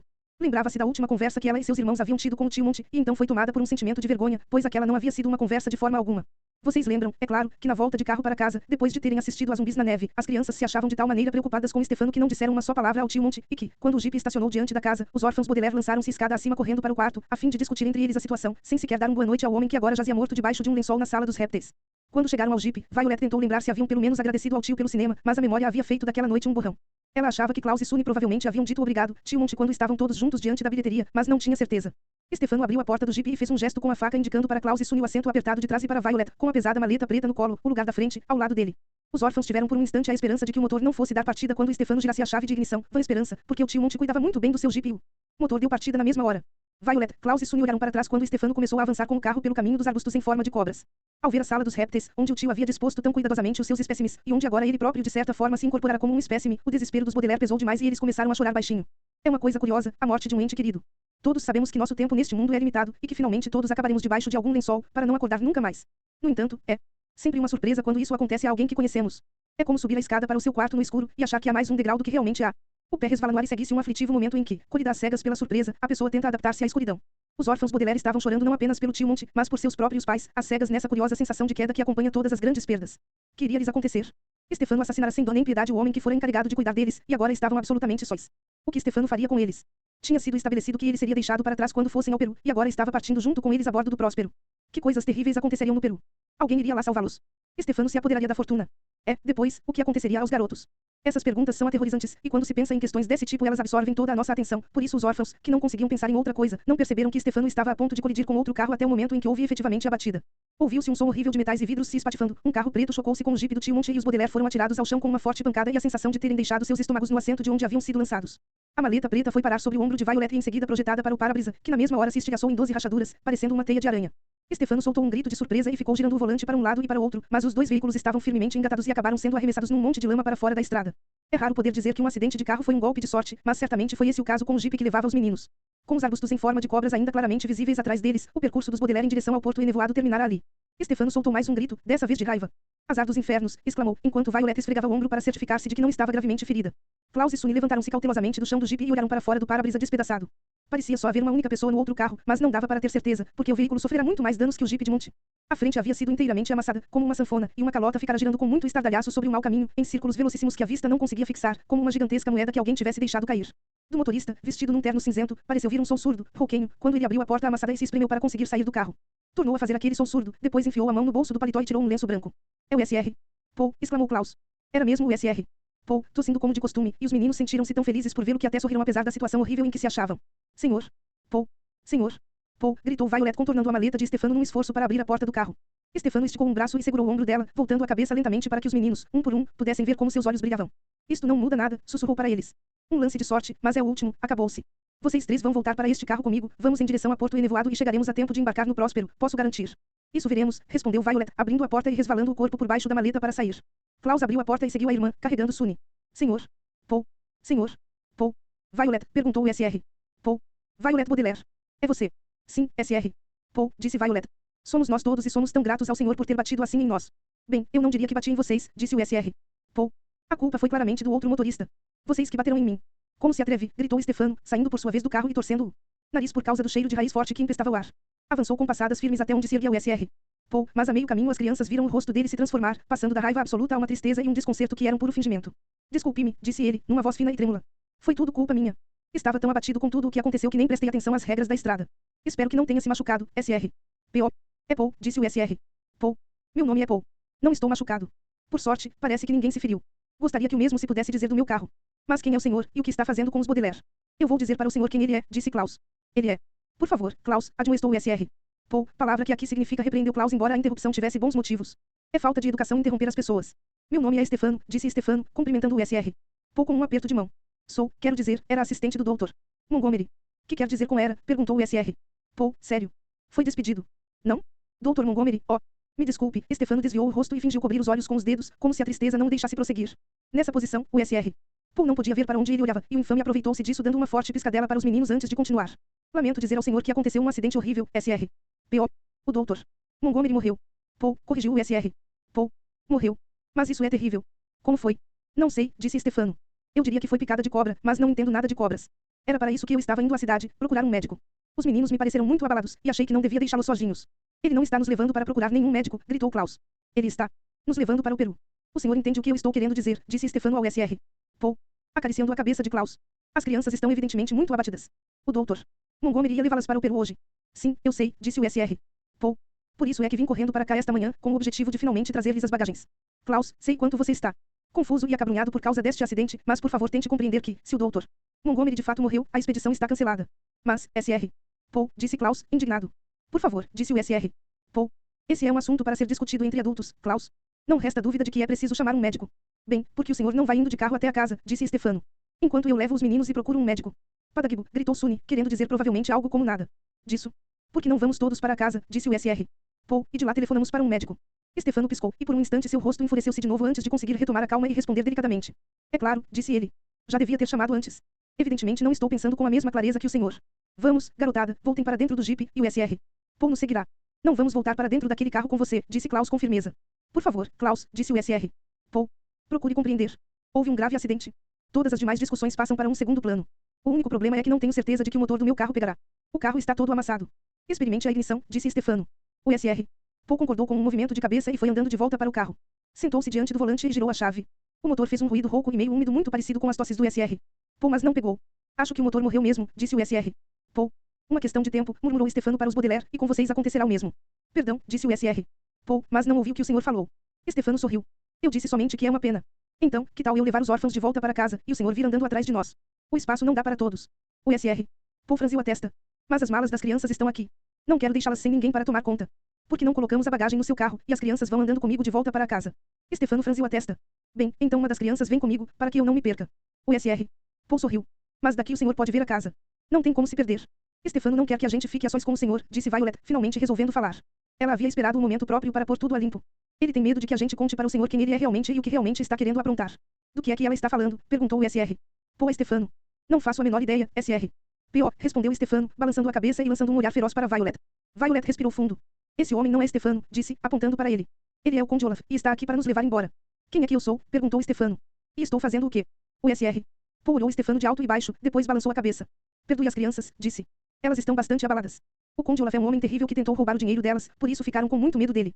E eu pareço com esse Conde Olaf? Perguntou Stefano, com os olhos brilhando intensamente. Não parece, não, disse o SR. Paul. O Conde Olaf tem uma única e longa sobrancelha, e o rosto escanhoado. O senhor tem barba, e, se não me leva a mal, não tem sobrancelha nenhuma. Ele raspou a sobrancelha, disse Violet e deixou crescer a barba. Qualquer um percebe isso. E ele tem a tatuagem, gritou Klaus. A tatuagem de um olho, no tornozelo. Olhe a tatuagem. O SR. Paul encarou Stefano e encolheu os ombros como que se desculpando. Sinto muito lhe pedir isso, disse, mas os meninos me parecem tão nervosos que, antes de discutir qualquer outro assunto, eu gostaria de primeiro tranquilizá-los. O senhor se importa de me mostrar seu tornozelo? Com o maior prazer, disse Stefano, sorrindo para os meninos com todos os dentes à mostra. Esquerdo ou direito? Klaus cerrou os olhos e pensou um instante. Esquerdo, disse. Stefano pousou o pé no para-choque do jipe do tio Monte. Encarando os órfãos Baudelaire com seus olhos muito, muito brilhantes, começou a puxar e levantar a bainha de sua calça listrada. Violet, Klaus, Sunny e o SR. Paul tinham os olhos fixos no tornozelo de Stefano. A calça subiu, como uma cortina antes de iniciar um espetáculo. Mas não havia nenhuma tatuagem de óleo para ser vista. Os órfãos Baudelaire pregaram os olhos num pedaço de pele lisa, vazia e pálida como o rosto do pobre tio Monte. Capítulo 8. Enquanto o jipe avançava com o motor pipocando à frente deles, os órfãos Baudelaire fizeram a pé o caminho de volta para a casa do tio Monte, com um cheiro de raiz forte invadindo suas narinas e um sentimento de frustração dominando integralmente seu ânimo. É muito exasperante quando alguém prova que estamos errados, sobretudo se na verdade estamos certos e a pessoa que na verdade está errada é aquela que prova que estamos errados, desse modo dando a entender erroneamente que está certa. Certo? Não sei como foi que ele se livrou da tatuagem, disse Klaus teimosamente para o SR. Paul, que tossia no lenço, mas não há a menor dúvida de que é o Conde Olaf. Klaus, disse o SR. Paul quando parou de tossir, isso está ficando muito cansativo, essa insistência, essa repetição. Acabamos de ver o tornozelo imaculado de Stefano. Imaculado significa. Nós sabemos o que significa imaculado, disse Klaus, prestando atenção nos movimentos de Stefano, que saiu do jipe do tio Monte e caminhou rapidamente para dentro da casa. Sem tatuagens. Mas é sem sombra de dúvida o Conde Olaf. Como é? Que o senhor não percebe? Tudo o que eu percebo, disse o SR. Paul, é o que está diante de mim. Vejo um homem sem sobrancelhas, com barba e nenhuma tatuagem. Ora, o Conde Olaf não é. Assim. De qualquer modo, ainda que por algum acaso esse Stefano quisesse fazer mal a vocês, não há o que possam recear. É bem chocante que o Dr. Montgomery tenha morrido, mas nós simplesmente não vamos entregar vocês e a sua fortuna ao assistente dele. Meu Deus, esse homem não consegue sequer lembrar-se do meu nome. Klaus olhou para as irmãs e suspirou. Seria mais fácil, pensou, discutir com um dos arbustos em forma de cobra do que com o SR. Paul depois de ele ter formado uma opinião. Violet estava a ponto de tentar convencê-lo mais uma vez, quando soou por trás do grupo a buzinada forte de um carro. Os Baudelaire e o SR. Paul afastaram-se para dar passagem ao veículo que se aproximava, um pequeno automóvel cinzento com um motorista muito magro. O carro parou em frente à casa e dele saiu uma criatura muito magra, um homem alto de paletó branco. Posso ajudá-lo em alguma coisa, disse-lhe o SR. Paul, aproximando-se dele com as crianças. Sou o Dr. Lucafon, disse o homem alto, apontando para si próprio com uma das mãos, grande e sólida. Recebi um telefonema a propósito de um acidente terrível que envolve uma cobra. O senhor já está aqui? Perguntou o SR. Paul. Mas se Stefano mal teve tempo de telefonar, que dizer então do tempo que o senhor precisou para vir até aqui? Creio que a velocidade é essencial numa emergência, o senhor não acha? Disse o doutor. Lucafon. Se há uma autópsia a ser feita, é preciso que seja feita imediatamente. É claro, apressou-se em dizer o SR. Paul. Eu só estava surpreso. Onde se acha o corpo? Perguntou o doutor. Lucafon, caminhando em direção à porta. Stefano lhe dirá, falou o SR. Paul, abrindo a porta da casa. Stefano estava esperando no hall de entrada, com uma cafeteira nas mãos. Vou fazer um pouco de café, disse. Quem quer? Aceito uma xícara, disse o doutor. Lucafon. Nada como uma estimulante xícara de café para começar o dia. O SR. Paul franziu a testa. O senhor não deveria ir primeiro dar uma olhada no doutor Montgomery. É verdade, doutor. Lucafon, disse Stefano. O tempo é fator essencial numa emergência, o senhor não acha? Sim, certo, acho que o senhor tem razão, disse o doutor. Lucafon. O pobre doutor Montgomery está na sala dos répteis, disse Stefano, indicando com um gesto o local onde ainda jazia o tutor dos Baudelaire. Por favor, faça um exame completo, e depois tu. Lhe servirei o café. O senhor é quem manda, respondeu-lhe o doutor Lucafon, abrindo a porta da sala dos répteis com uma mão estranhamente rígida. Stefano levou o SR. Paul até a cozinha, e os meninos o seguiram, melancólicos. Quando nos sentimos inúteis e incapazes de ajudar, é hábito usar a expressão sentir-se como uma quinta roda, equivalente em outras línguas a sentir-se como um peso morto, porque se alguma coisa tem 4 rodas, como um vagão ou um carro, na verdade uma quinta não faz a menor falta.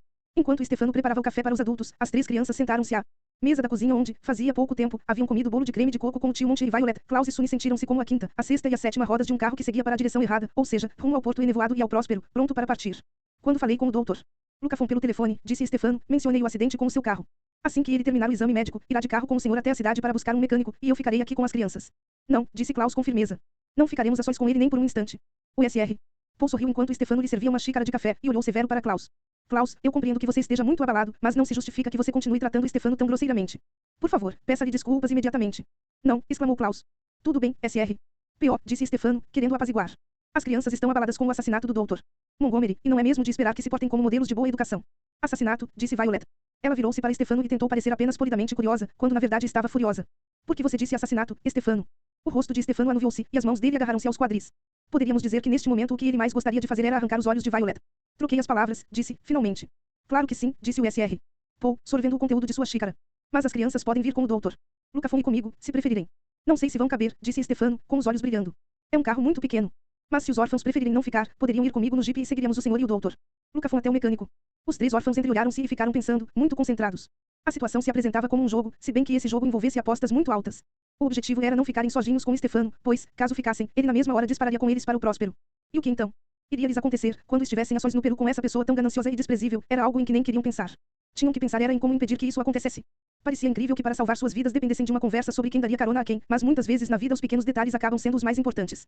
Por que não vamos com o doutor Lucafon, disse Violet cautelosamente, e o SR. Paul vai no carro de Stefano. Mas para quê? Perguntou o SR. Paul.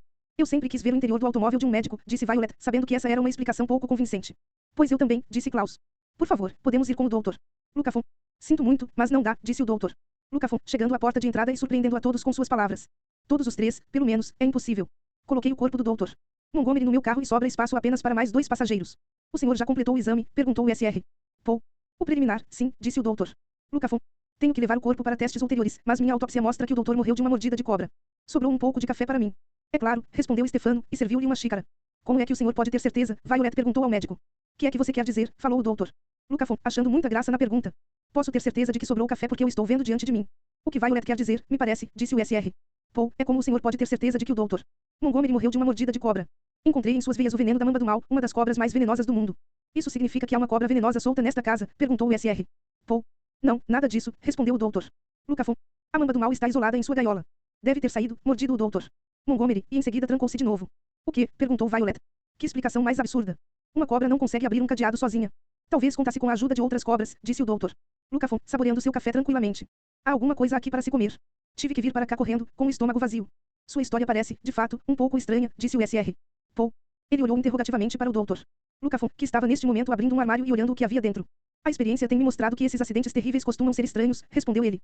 Não pode ter sido um acidente, disse Violet. O tio Monte é. Ela se deteve. O tio Monte foi um dos mais respeitados herpetologistas do mundo. Jamais deixaria uma cobra venenosa numa gaiola que ela pudesse abrir sozinha. Se não foi um acidente, disse o doutor. Lucafon, alguém teria feito isso de propósito. É óbvio que vocês três, crianças, não o mataram. E a única outra pessoa na casa era Stefano. E eu, apressou-se em acrescentar Stefano, não entendo praticamente nada de cobras. Só estou trabalhando aqui há 2 dias e mal tive tempo de aprender o que quer que fosse. Certamente parece ter sido um acidente, disse o SR. Paul. É uma pena. Sinto muito, crianças. O doutor Montgomery tinha todo o perfil de um tutor adequado para vocês. Ele era mais do que isso, disse Violet sem levantar a voz. Ele era muito, muito mais do que um tutor adequado. Essa comida é do tio Monte. Gritou Klaus de repente, com o rosto encrespado de raiva. Ele apontou para o doutor Lucafon, que havia tirado uma lata de dentro do armário. Pare de avançar na comida dele. Eu só ia apanhar uns pêssegos, disse o doutor Lucafon. Com uma das mãos estranhamente rígidas, ele segurava uma lata de pêssegos em calda comprada na véspera pelo tio Monte. Fique à vontade, disse o SR. Paul gentilmente ao doutor Lucafon. As crianças estão muito abaladas. Estou certo de que o senhor pode compreender. Violet, Klaus e Sunny, por que não se afastam um pouco? Temos muito que discutir, e vocês estão obviamente muito estressados para participar. Vejamos, doutor Lucafon, vamos ver como podemos resolver este caso. O senhor tem espaço para 3 passageiros, incluindo o corpo do doutor Montgomery. E você, Stefano, tem espaço para 3 passageiros também. É muito simples, disse Stefano. O senhor e o cadáver irão no carro do doutor Lucafon, e eu irei seguindo os senhores no meu carro com as crianças. Não, disse Klaus com firmeza. Ouçam, Baudelaire, disse o SR. Paul com igual firmeza, podem fazer-nos o favor de se retirar um momento. Gritou Sunny, o que provavelmente significava não. Claro que podemos, disse Violet, lançando a Klaus e Sunny um olhar significativo, tomando-os pelas mãos, foi meio que os levando, meio que os arrastando para fora da cozinha. Klaus e Sunny ergueram os olhos para a irmã mais velha e notaram que algo havia mudado nela. Seu rosto parecia mais decidido do que triste, e ela andava depressa como se estivesse atrasada ou algo parecido. Vocês se lembram, é claro, de que, mesmo depois de passados muitos anos do episódio, Klaus ficaria deitado na cama sem conseguir dormir, tomado pelo arrependimento de não ter feito nenhum sinal chamando de volta o motorista do táxi que reintroduzira o Conde Olaf mais uma vez em suas vidas. Com relação a isso, Violet teve mais sorte do que seu irmão. Pois, ao contrário de Klaus tão surpreso quando reconheceu pela primeira vez Stefano que deixara passar a oportunidade de agir a respeito, Violet, ouvindo a lenga-lenga interminável dos adultos, sentiu que aquele era o momento de agir. Não direi que Violet, anos depois, conseguisse dormir sem problemas ao pensar no que ficara para trás em sua vida. Foram tantas as ocasiões dolorosas para os Baudelaire que dificilmente qualquer um deles teria um sono tranquilo pela vida afora. Mas ela sempre se orgulhou de ter percebido no momento certo que ela e seus irmãos deveriam então retirar-se da cozinha e passar a um lugar que oferecesse maiores chances de ajuda. Que estamos fazendo? Perguntou Klaus. Para onde estamos indo? Sunny também olhou interrogativamente para a irmã, mas Violet, em resposta, simplesmente balançou a cabeça e andou ainda mais depressa na direção da sala dos répteis. Capítulo 9. Quando Violet abriu a enorme porta que dava para a sala dos répteis, os animais continuavam em suas gaiolas, os livros continuavam nas estantes e o sol matinal continuava atravessando as paredes de vidro, mas o lugar simplesmente não era o mesmo. Não fazia diferença que o doutor Lucafon já houvesse removido o corpo do tio Monte, a sala dos répteis deixara de ser convidativa como era antes e provavelmente jamais voltaria a sê-lo. A ocorrência de um acidente em certo lugar pode criar uma mancha nos sentimentos de uma pessoa em relação a esse local, como a mancha de tinta que perdura num lençol branco. Por mais que se esfregue e se lave para tirar essa mancha da memória, não há como esquecer o que aconteceu e deixou todo mundo triste. Não quero entrar, disse Klaus. Tio Monte morreu aqui. Eu sei que não queremos estar aqui, disse Violet. Mas tem um serviço que precisamos fazer. Serviço? Perguntou Klaus. Que serviço? Violet disse com os dentes cerrados. Temos um serviço que o SR. Paul deveria estar fazendo, no entanto, como sempre, as intenções dele são boas mas a ajuda que nos dá é nenhuma. Klaus e Violet suspiraram quando ela expressou em voz alta um sentimento que os três jamais haviam posto para fora mas sempre esteve no coração deles, desde que o SR. Paul passou a cuidar dos assuntos dos irmãos. O SR. Paul não acredita que Stefano e o Conde Olaf sejam a mesma pessoa. E ele acha que a morte do tio Monte foi um acidente. Temos que provar que ele está enganado em ambos os casos. Mas Stefano está sem a tatuagem, assinalou Klaus. E o doutor Lucafon encontrou o veneno da mamba do mal nas veias de Monte. Eu sei, disse Violet, impaciente. Nós três sabemos a verdade. Mas para convencer os adultos precisamos descobrir provas do plano de Stefano. Se ao menos tivéssemos encontrado provas antes, disse Klaus, melancólico. Aí, quem sabe, poderíamos ter salvado a vida do tio Monte. Sobre isso já nada podemos fazer, disse Violet sem levantar a voz. Deu um olhar em volta da sala dos répteis, onde o tio Monte havia trabalhado durante toda a vida. Mas se conseguirmos colocar Stefano atrás das grades pelo assassinato que cometeu, pelo menos estaremos impedindo que ele faça mal a alguém mais. Inclusive a nós, observou Klaus. Inclusive a nós, concordou Violet. Vamos ver, então. Klaus, localize todos os livros do tio Monte que possam conter informação sobre a mamba do mal. Me fale assim que você encontrar qualquer coisa. Mas essa pesquisa pode levar dias, disse Klaus, olhando para a biblioteca considerável de Monte. Bem, nós não dispomos de dias, disse Violet com firmeza. Não dispomos sequer de horas. Às 5 da tarde, o Próspero sai de Porto Enevoado, e Stefano fará tudo o que estiver a seu alcance para garantir que a gente esteja a bordo. E se formos parar no Peru sozinhos com ele? Tudo bem, disse Klaus. Mãos à obra. Vamos, pegue este livro. Não vou pegar livro nenhum, disse Violet. Enquanto você passa os olhos na biblioteca, eu subo para o quarto de Stefano e vejo se encontro alguma pista. Sozinha? Perguntou Klaus. No quarto dele. Estarei em perfeita segurança, disse Violet, embora não tivesse a menor ideia do que estava dizendo. E você, ande rápido com esses livros, Klaus. Sunny, vigie a porta e morda quem tentar entrar. Acrude, disse Sunny, provavelmente querendo dizer algo como ok. Violet saiu e, cumprindo o prometido, Sunny sentou-se diante da porta com os dentes à mostra, arreganhados. Klaus foi até o canto mais distante da sala, onde ficava a biblioteca, cautelosamente evitando passar pelas gaiolas com cobras venenosas. Não arriscou sequer um olhar para a mamba do mal ou para qualquer dos outros répteis mortíferos. Mesmo sabendo que o culpado pela morte do tio Monte havia sido Stefano e não propriamente a cobra, era difícil para ele suportar ver o réptil que tinha acabado com os bons tempos vividos por ele e suas irmãs. Klaus soltou um suspiro e abriu um livro. Como em tantas outras ocasiões quando o garoto Baudelaire queria deixar de pensar na sua situação, ele começou a ler. Aqui não tenho como deixar de usar o recurso já bastante batido do enquanto isso. O termo batido refere-se a usado por tantos e tantos escritores que, quando Lemony Snicket o emprega neste texto, já se tornou um chavão. Enquanto isso é uma fórmula usada para ligar o que acontece numa parte da história com o que está acontecendo noutra parte. Aqui, refere-se ao que Violet estava fazendo enquanto Klaus e Sunny se encontravam na sala dos répteis.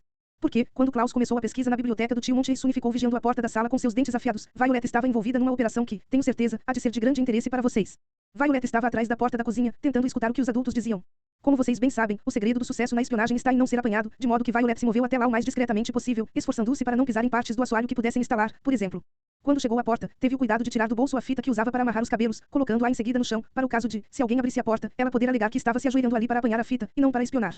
Esse era um truque que ela aprendera quando era bem pequena e ficava à porta do quarto de seus pais para saber o que eles estavam planejando para o aniversário dela, como todos os bons truques, ainda funcionava. Mas, Sr. Paul, se Stefano for comigo no meu carro, e o senhor for dirigindo o jipe do Dr. Montgomery, dizia o doutor. Lucafon, como é que o senhor vai saber o caminho? Entendo o que o senhor quer dizer, disse o Sr. Paul. Mas não me parece que Sunny vá querer sentar-se no colo do Dr. Montgomery, estando ele morto. Temos que pensar noutra solução. Eu tenho uma, disse Stefano. Vou com as crianças dirigindo o carro do doutor. Lucafon, e o doutor? Lucafon pode ir com o senhor e o doutor. Montgomery no jipe do doutor. Montgomery. Receio que isso não funcione, disse o doutor. Lucafon muito seriamente. As leis da cidade não permitem que o carro seja dirigido por alguém que não seja o proprietário. E nem sequer discutimos a questão da bagagem das crianças, disse o Sr. Paul. Violet pôs-se de pé, concluindo, pelo que acabara de ouvir, que teria tempo de sobra para subir ao quarto de Stefano.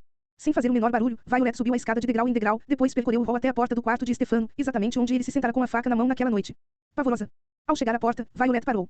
Era curioso, pensou ela, como tudo o que se relacionava com o Conde Olaf causava pavor. O simples fato de estar olhando para a porta do seu quarto era bastante para que o coração dela começasse a bater com toda a força. Naquele momento Violet descobriu que uma parte dela alimentava a esperança de que Stefano subisse correndo as escadas e a detivesse no ponto onde se achava, e, assim, ela não precisasse abrir a porta e entrar no quarto em que ele dormia. Mas Violet pensou então em sua própria segurança, e na de seus dois irmãos. Muitas vezes, quando uma pessoa está ameaçada, ela descobre uma coragem que não sabia possuir, e a mais velha dos Baudelaire descobriu que podia ter bravura suficiente para abrir a porta. Ainda sentindo doer-lhe o ombro em consequência da batida de carro, Violet tirou a maçaneta de metal e entrou. O quarto, como Violet desconfiava, estava uma bagunça imunda. A cama não havia sido feita e tinha migalhas de bolachas e fios de cabelo espalhados por cima dos lençóis. Jornais velhos e catálogos para encomendas por correspondência formavam pilhas desordenadas sobre o chão. Em cima de uma cômoda havia um pequeno estoque de garrafas de vinho pela metade. A porta do guarda-roupa estava aberta, deixando entrever uma penca de cabides de arame enferrujados que balançavam no quarto exposto a correntes de ar. As cortinas das janelas achavam-se todas arrepanhadas e cobertas aqui e ali por uma crosta escamosa. Chegando mais perto, Violet percebeu com verdadeiro horror que Stefano havia assoado o nariz nelas. Por mais repulsiva que fosse, entretanto, aquela mucosidade endurecida não era o tipo de prova que Violet estava esperando colher. A mais velha dos órfãos Baudelaire postou-se no centro do quarto e circulou o olhar pela embaraçosa desordem do aposento. Tudo era horrendo, não havia ali nada que pudesse ajudar. Violet esfregou o ombro machucado e lembrou-se de quando ela e os irmãos moravam com o Conde Olaf e se viram trancados na sala da torre. Apesar do pavor que sentiram ao serem encurralados no retiro secreto dele, expressão que aqui significa lugar imundo onde se arquitetam planos maléficos, na verdade a permanência na torre revelou-se bem proveitosa porque lhes permitiu ler e informar-se sobre a lei nupcial, propiciando uma saída para o sufoco em que se achavam. Mas ali, no retiro secreto de Stefano na casa do tio Monte, tudo o que Violet conseguiu descobrir foram sinais de falta de asseio. Em algum lugar Stefano certamente teria deixado indícios que pudessem ser percebidos por Violet e usados para convencer o Sr. Paul, mas onde? Desanimada, e receando ter passado tempo demais no quarto de Stefano, Violet tratou de descer as escadas sem fazer barulho. Não, o Sr. Paul estava dizendo, quando ela parou junto à porta da cozinha, na escuta novamente. O doutor Montgomery não pode dirigir. Está morto? Deve haver um modo de resolver isso. Já disse e repetiu uma porção de vezes, disse Stefano, e dava para Violet perceber que ele estava ficando aborrecido. A maneira mais fácil é eu levar as 3 crianças para a cidade, enquanto o senhor me segue com o doutor Lucafon e o cadáver. Que pode haver de mais simples? Talvez o senhor tenha razão, disse o Sr. Paul com um suspiro, e Violet correu para dentro da sala dos répteis. Klaus, ela gritou. Me diga por favor que encontrou alguma coisa. Fui ao quarto de Stefano, mas lá não descobri nada que possa nos ajudar, e acho que Stefano vai conseguir ficar sozinho conosco no carro do tio Monte. Klaus respondeu com um sorriso e começou a ler em voz alta a página de um livro que estava segurando. A mamba do mal é uma das cobras mais mortíferas do hemisfério, notável pelo bote estrangulatório em conjunção com um veneno mortal que produz em suas vítimas um matiz tenebroso, horrível de se ver. Estrangulatório. Conjunção. Tenebroso. Matiz, repetiu Violet. Não tenho nem ideia do que é que você está falando. Eu também fiquei sem entender, admitiu Klaus, até que fui procurar algumas dessas palavras no dicionário. Estrangulatório é relativo a estrangulamento. Em conjunção é junto com, acompanhado de. Tenebroso é escuro, sombrio. E matiz é o mesmo que cor, coloração. Ou seja, a mamba do mal é famosa por estrangular as pessoas enquanto morde, deixando marcas escuras no lugar dos apertões. Basta. Pare, gritou Violet tapando os ouvidos. Não quero ouvir mais nada do que aconteceu com o tio Monte. Você não está entendendo, disse Klaus sem levantar a voz. Não foi isso que aconteceu com o tio Monte. Mas o doutor Lucafon declarou que havia veneno da mamba do mal nas veias do tio Monte, disse Violet. Claro que havia, disse Klaus, mas não foi a cobra que pôs o veneno lá. Se tivesse sido ela, teria deixado o corpo do tio Monte com marcas escuras. E você está Lembrada, tanto quanto eu, que o corpo estava de uma brancura de chamar a atenção. Violet ia começar a falar, mas parou, lembrando-se do rosto pálido, tão pálido do tio Monte quando o encontraram. É verdade, disse ela. Mas então como que ele foi envenenado? Lembrasse de como o tio Monte guardava o veneno de todas as cobras venenosas em tubos de ensaio, para estudá-los, disse Klaus. Acho que Stefano pegou o veneno e injetou-o no tio Monte. É mesmo, Violet estremeceu. Que horrível. Okip, gritou Sunny, aparentemente concordando. Quando contarmos isso ao SR? Paul, disse Klaus, confiante, Stefano será detido pelo assassinato do tio Monte e mandado para a cadeia. Não vai mais ter como nos levar às escondidas para o Peru, ou nos ameaçar com facas, ou nos obrigar a carregar sua mala, nem nada parecido com isso. Violet encarou o irmão, arregalando os olhos, empolgadíssima. A mala, disse ela. A mala dele. Do que é que você está falando? Disse Klaus, intrigado.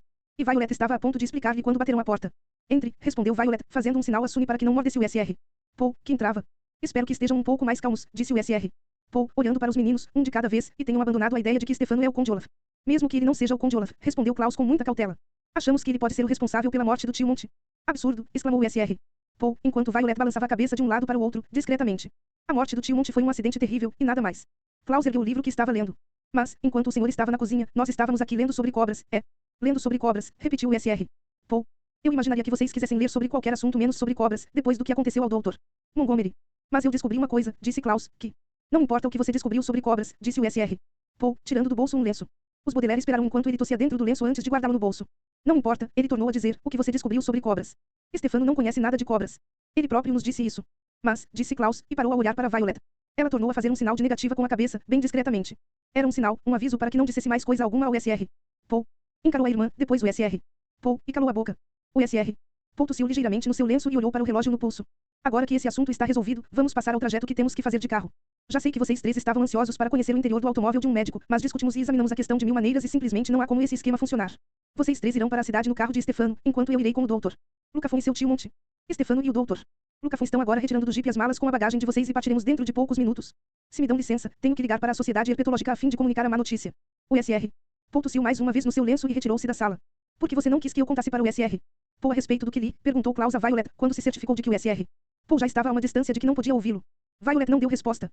Ela olhava pelos vidros da sala dos répteis, vendo o Dr. Lucafon e Stefano passar pelos arbustos em forma de cobras e caminhar até o jipe do tio Monte. Stefano abriu a porta do jipe e o Dr.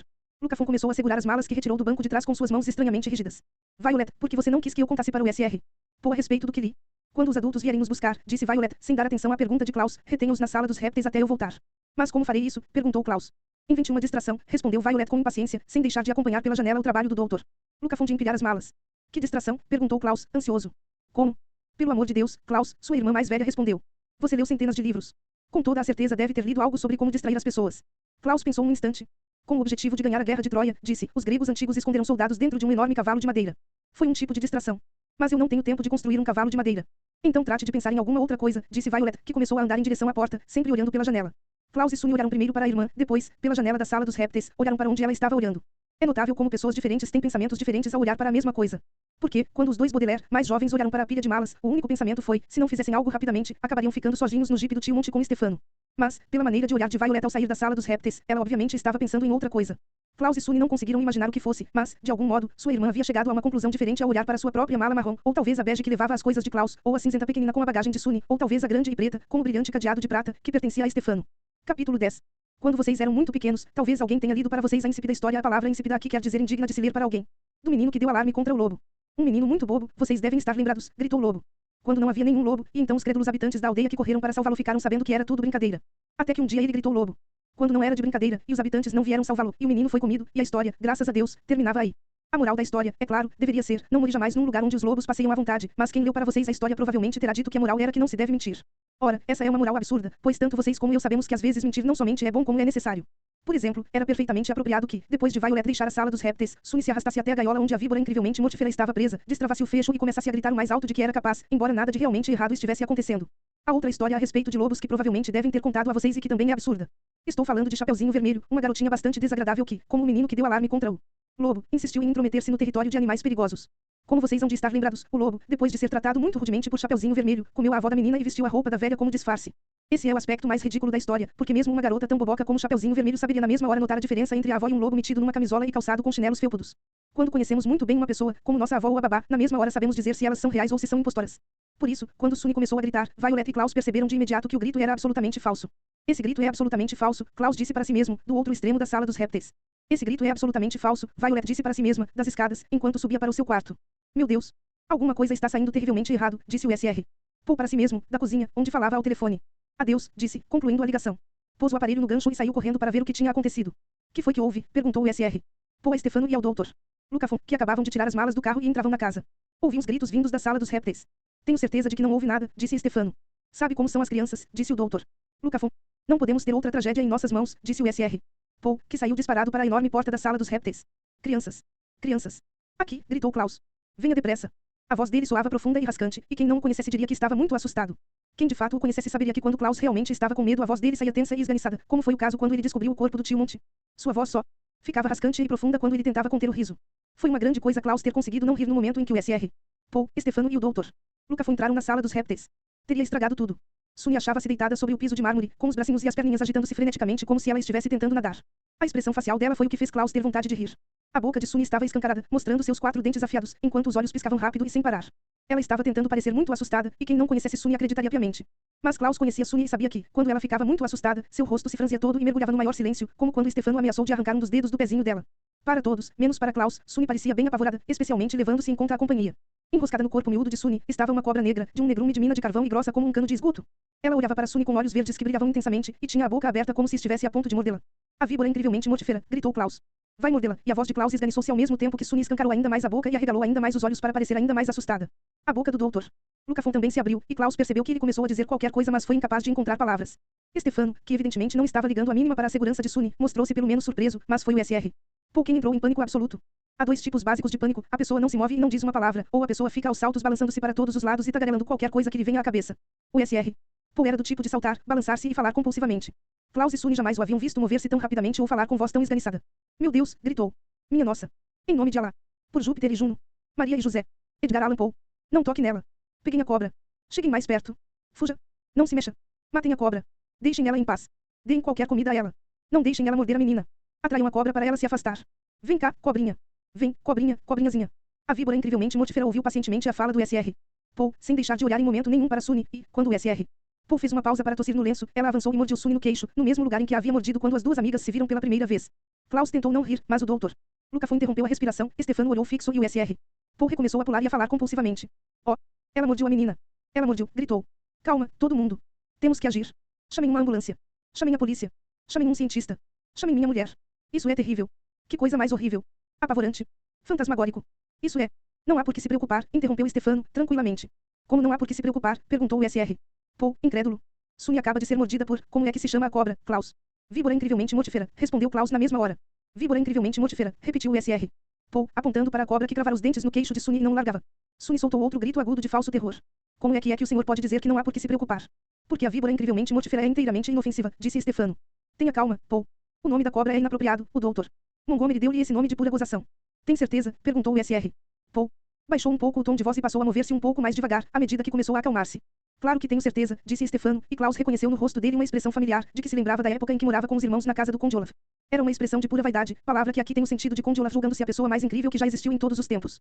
Quando os Baudelaire se achavam sob os cuidados de Olaf, ele muitas vezes agiu dessa maneira, sempre feliz em exibir ostentosamente seus talentos, fosse no palco com a sua atroz companhia teatral, fosse em sua sala no alto da torre enquanto arquitetava planos maléficos. Stefano sorriu, e continuou a falar para o SR. Paul, ansioso por se mostrar. A cobra é perfeitamente inofensiva, eu diria até amigável. Li e me informei muito bem sobre a víbora incrivelmente mortífera e sobre muitas outras cobras na biblioteca da sala dos répteis, sem falar que consultei os trabalhos no arquivo pessoal do Dr. Montgomery. O Dr. Lucafon limpou a garganta. Chefe, disse. Não me interrompa, Dr. Lucafon, disse Stefano. Estudei livros sobre todas as espécies principais. Examinei cuidadosamente esboços e gráficos. Fiz anotações meticulosas que revi todas as noites antes de ir dormir. Considero-me, se assim posso dizer, um especialista e tanto em cobras. Ah! Exclamou Sunny, desembaraçando-se da víbora incrivelmente mortífera. Sunny. Você não se machucou, exclamou o SR. Paul. Ah! Exclamou Sunny novamente, apontando para Stefano. A víbora incrivelmente mortífera piscou os seus olhos verdes, triunfante. Senhor. Paul olhou para Klaus, intrigado.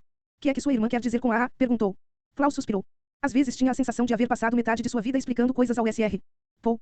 Com ah, disse ele, ela está querendo dizer que Stefano primeiro declara que não sabe nada sobre cobras e depois vem afirmar que é um especialista e tanto. Esse ah é para ser entendido como Stefano esteve mentindo para nós. Ah é igual a finalmente conseguimos demonstrar a desonestidade dele para o senhor. Com ah ela quer dizer ah. Capítulo 11. Enquanto isso, no andar de cima, Violet inspecionava seu quarto com o olho crítico apurado. Respirou fundo, e em seguida amarrou os cabelos com uma fita, para afastá-los dos olhos. Como bem sabemos vocês e eu e todos os que conhecem bem Violet, quando ela amarra os cabelos desse jeito é porque está precisando se concentrar. E neste exato momento ela precisava bolar uma invenção com a máxima urgência. Quando Klaus mencionou a ordem de Stefano de carregarem a mala dele para dentro da casa, Violet deu-se conta de que a prova que ela estava procurando tanto se achava sem sombra de dúvida naquela mala.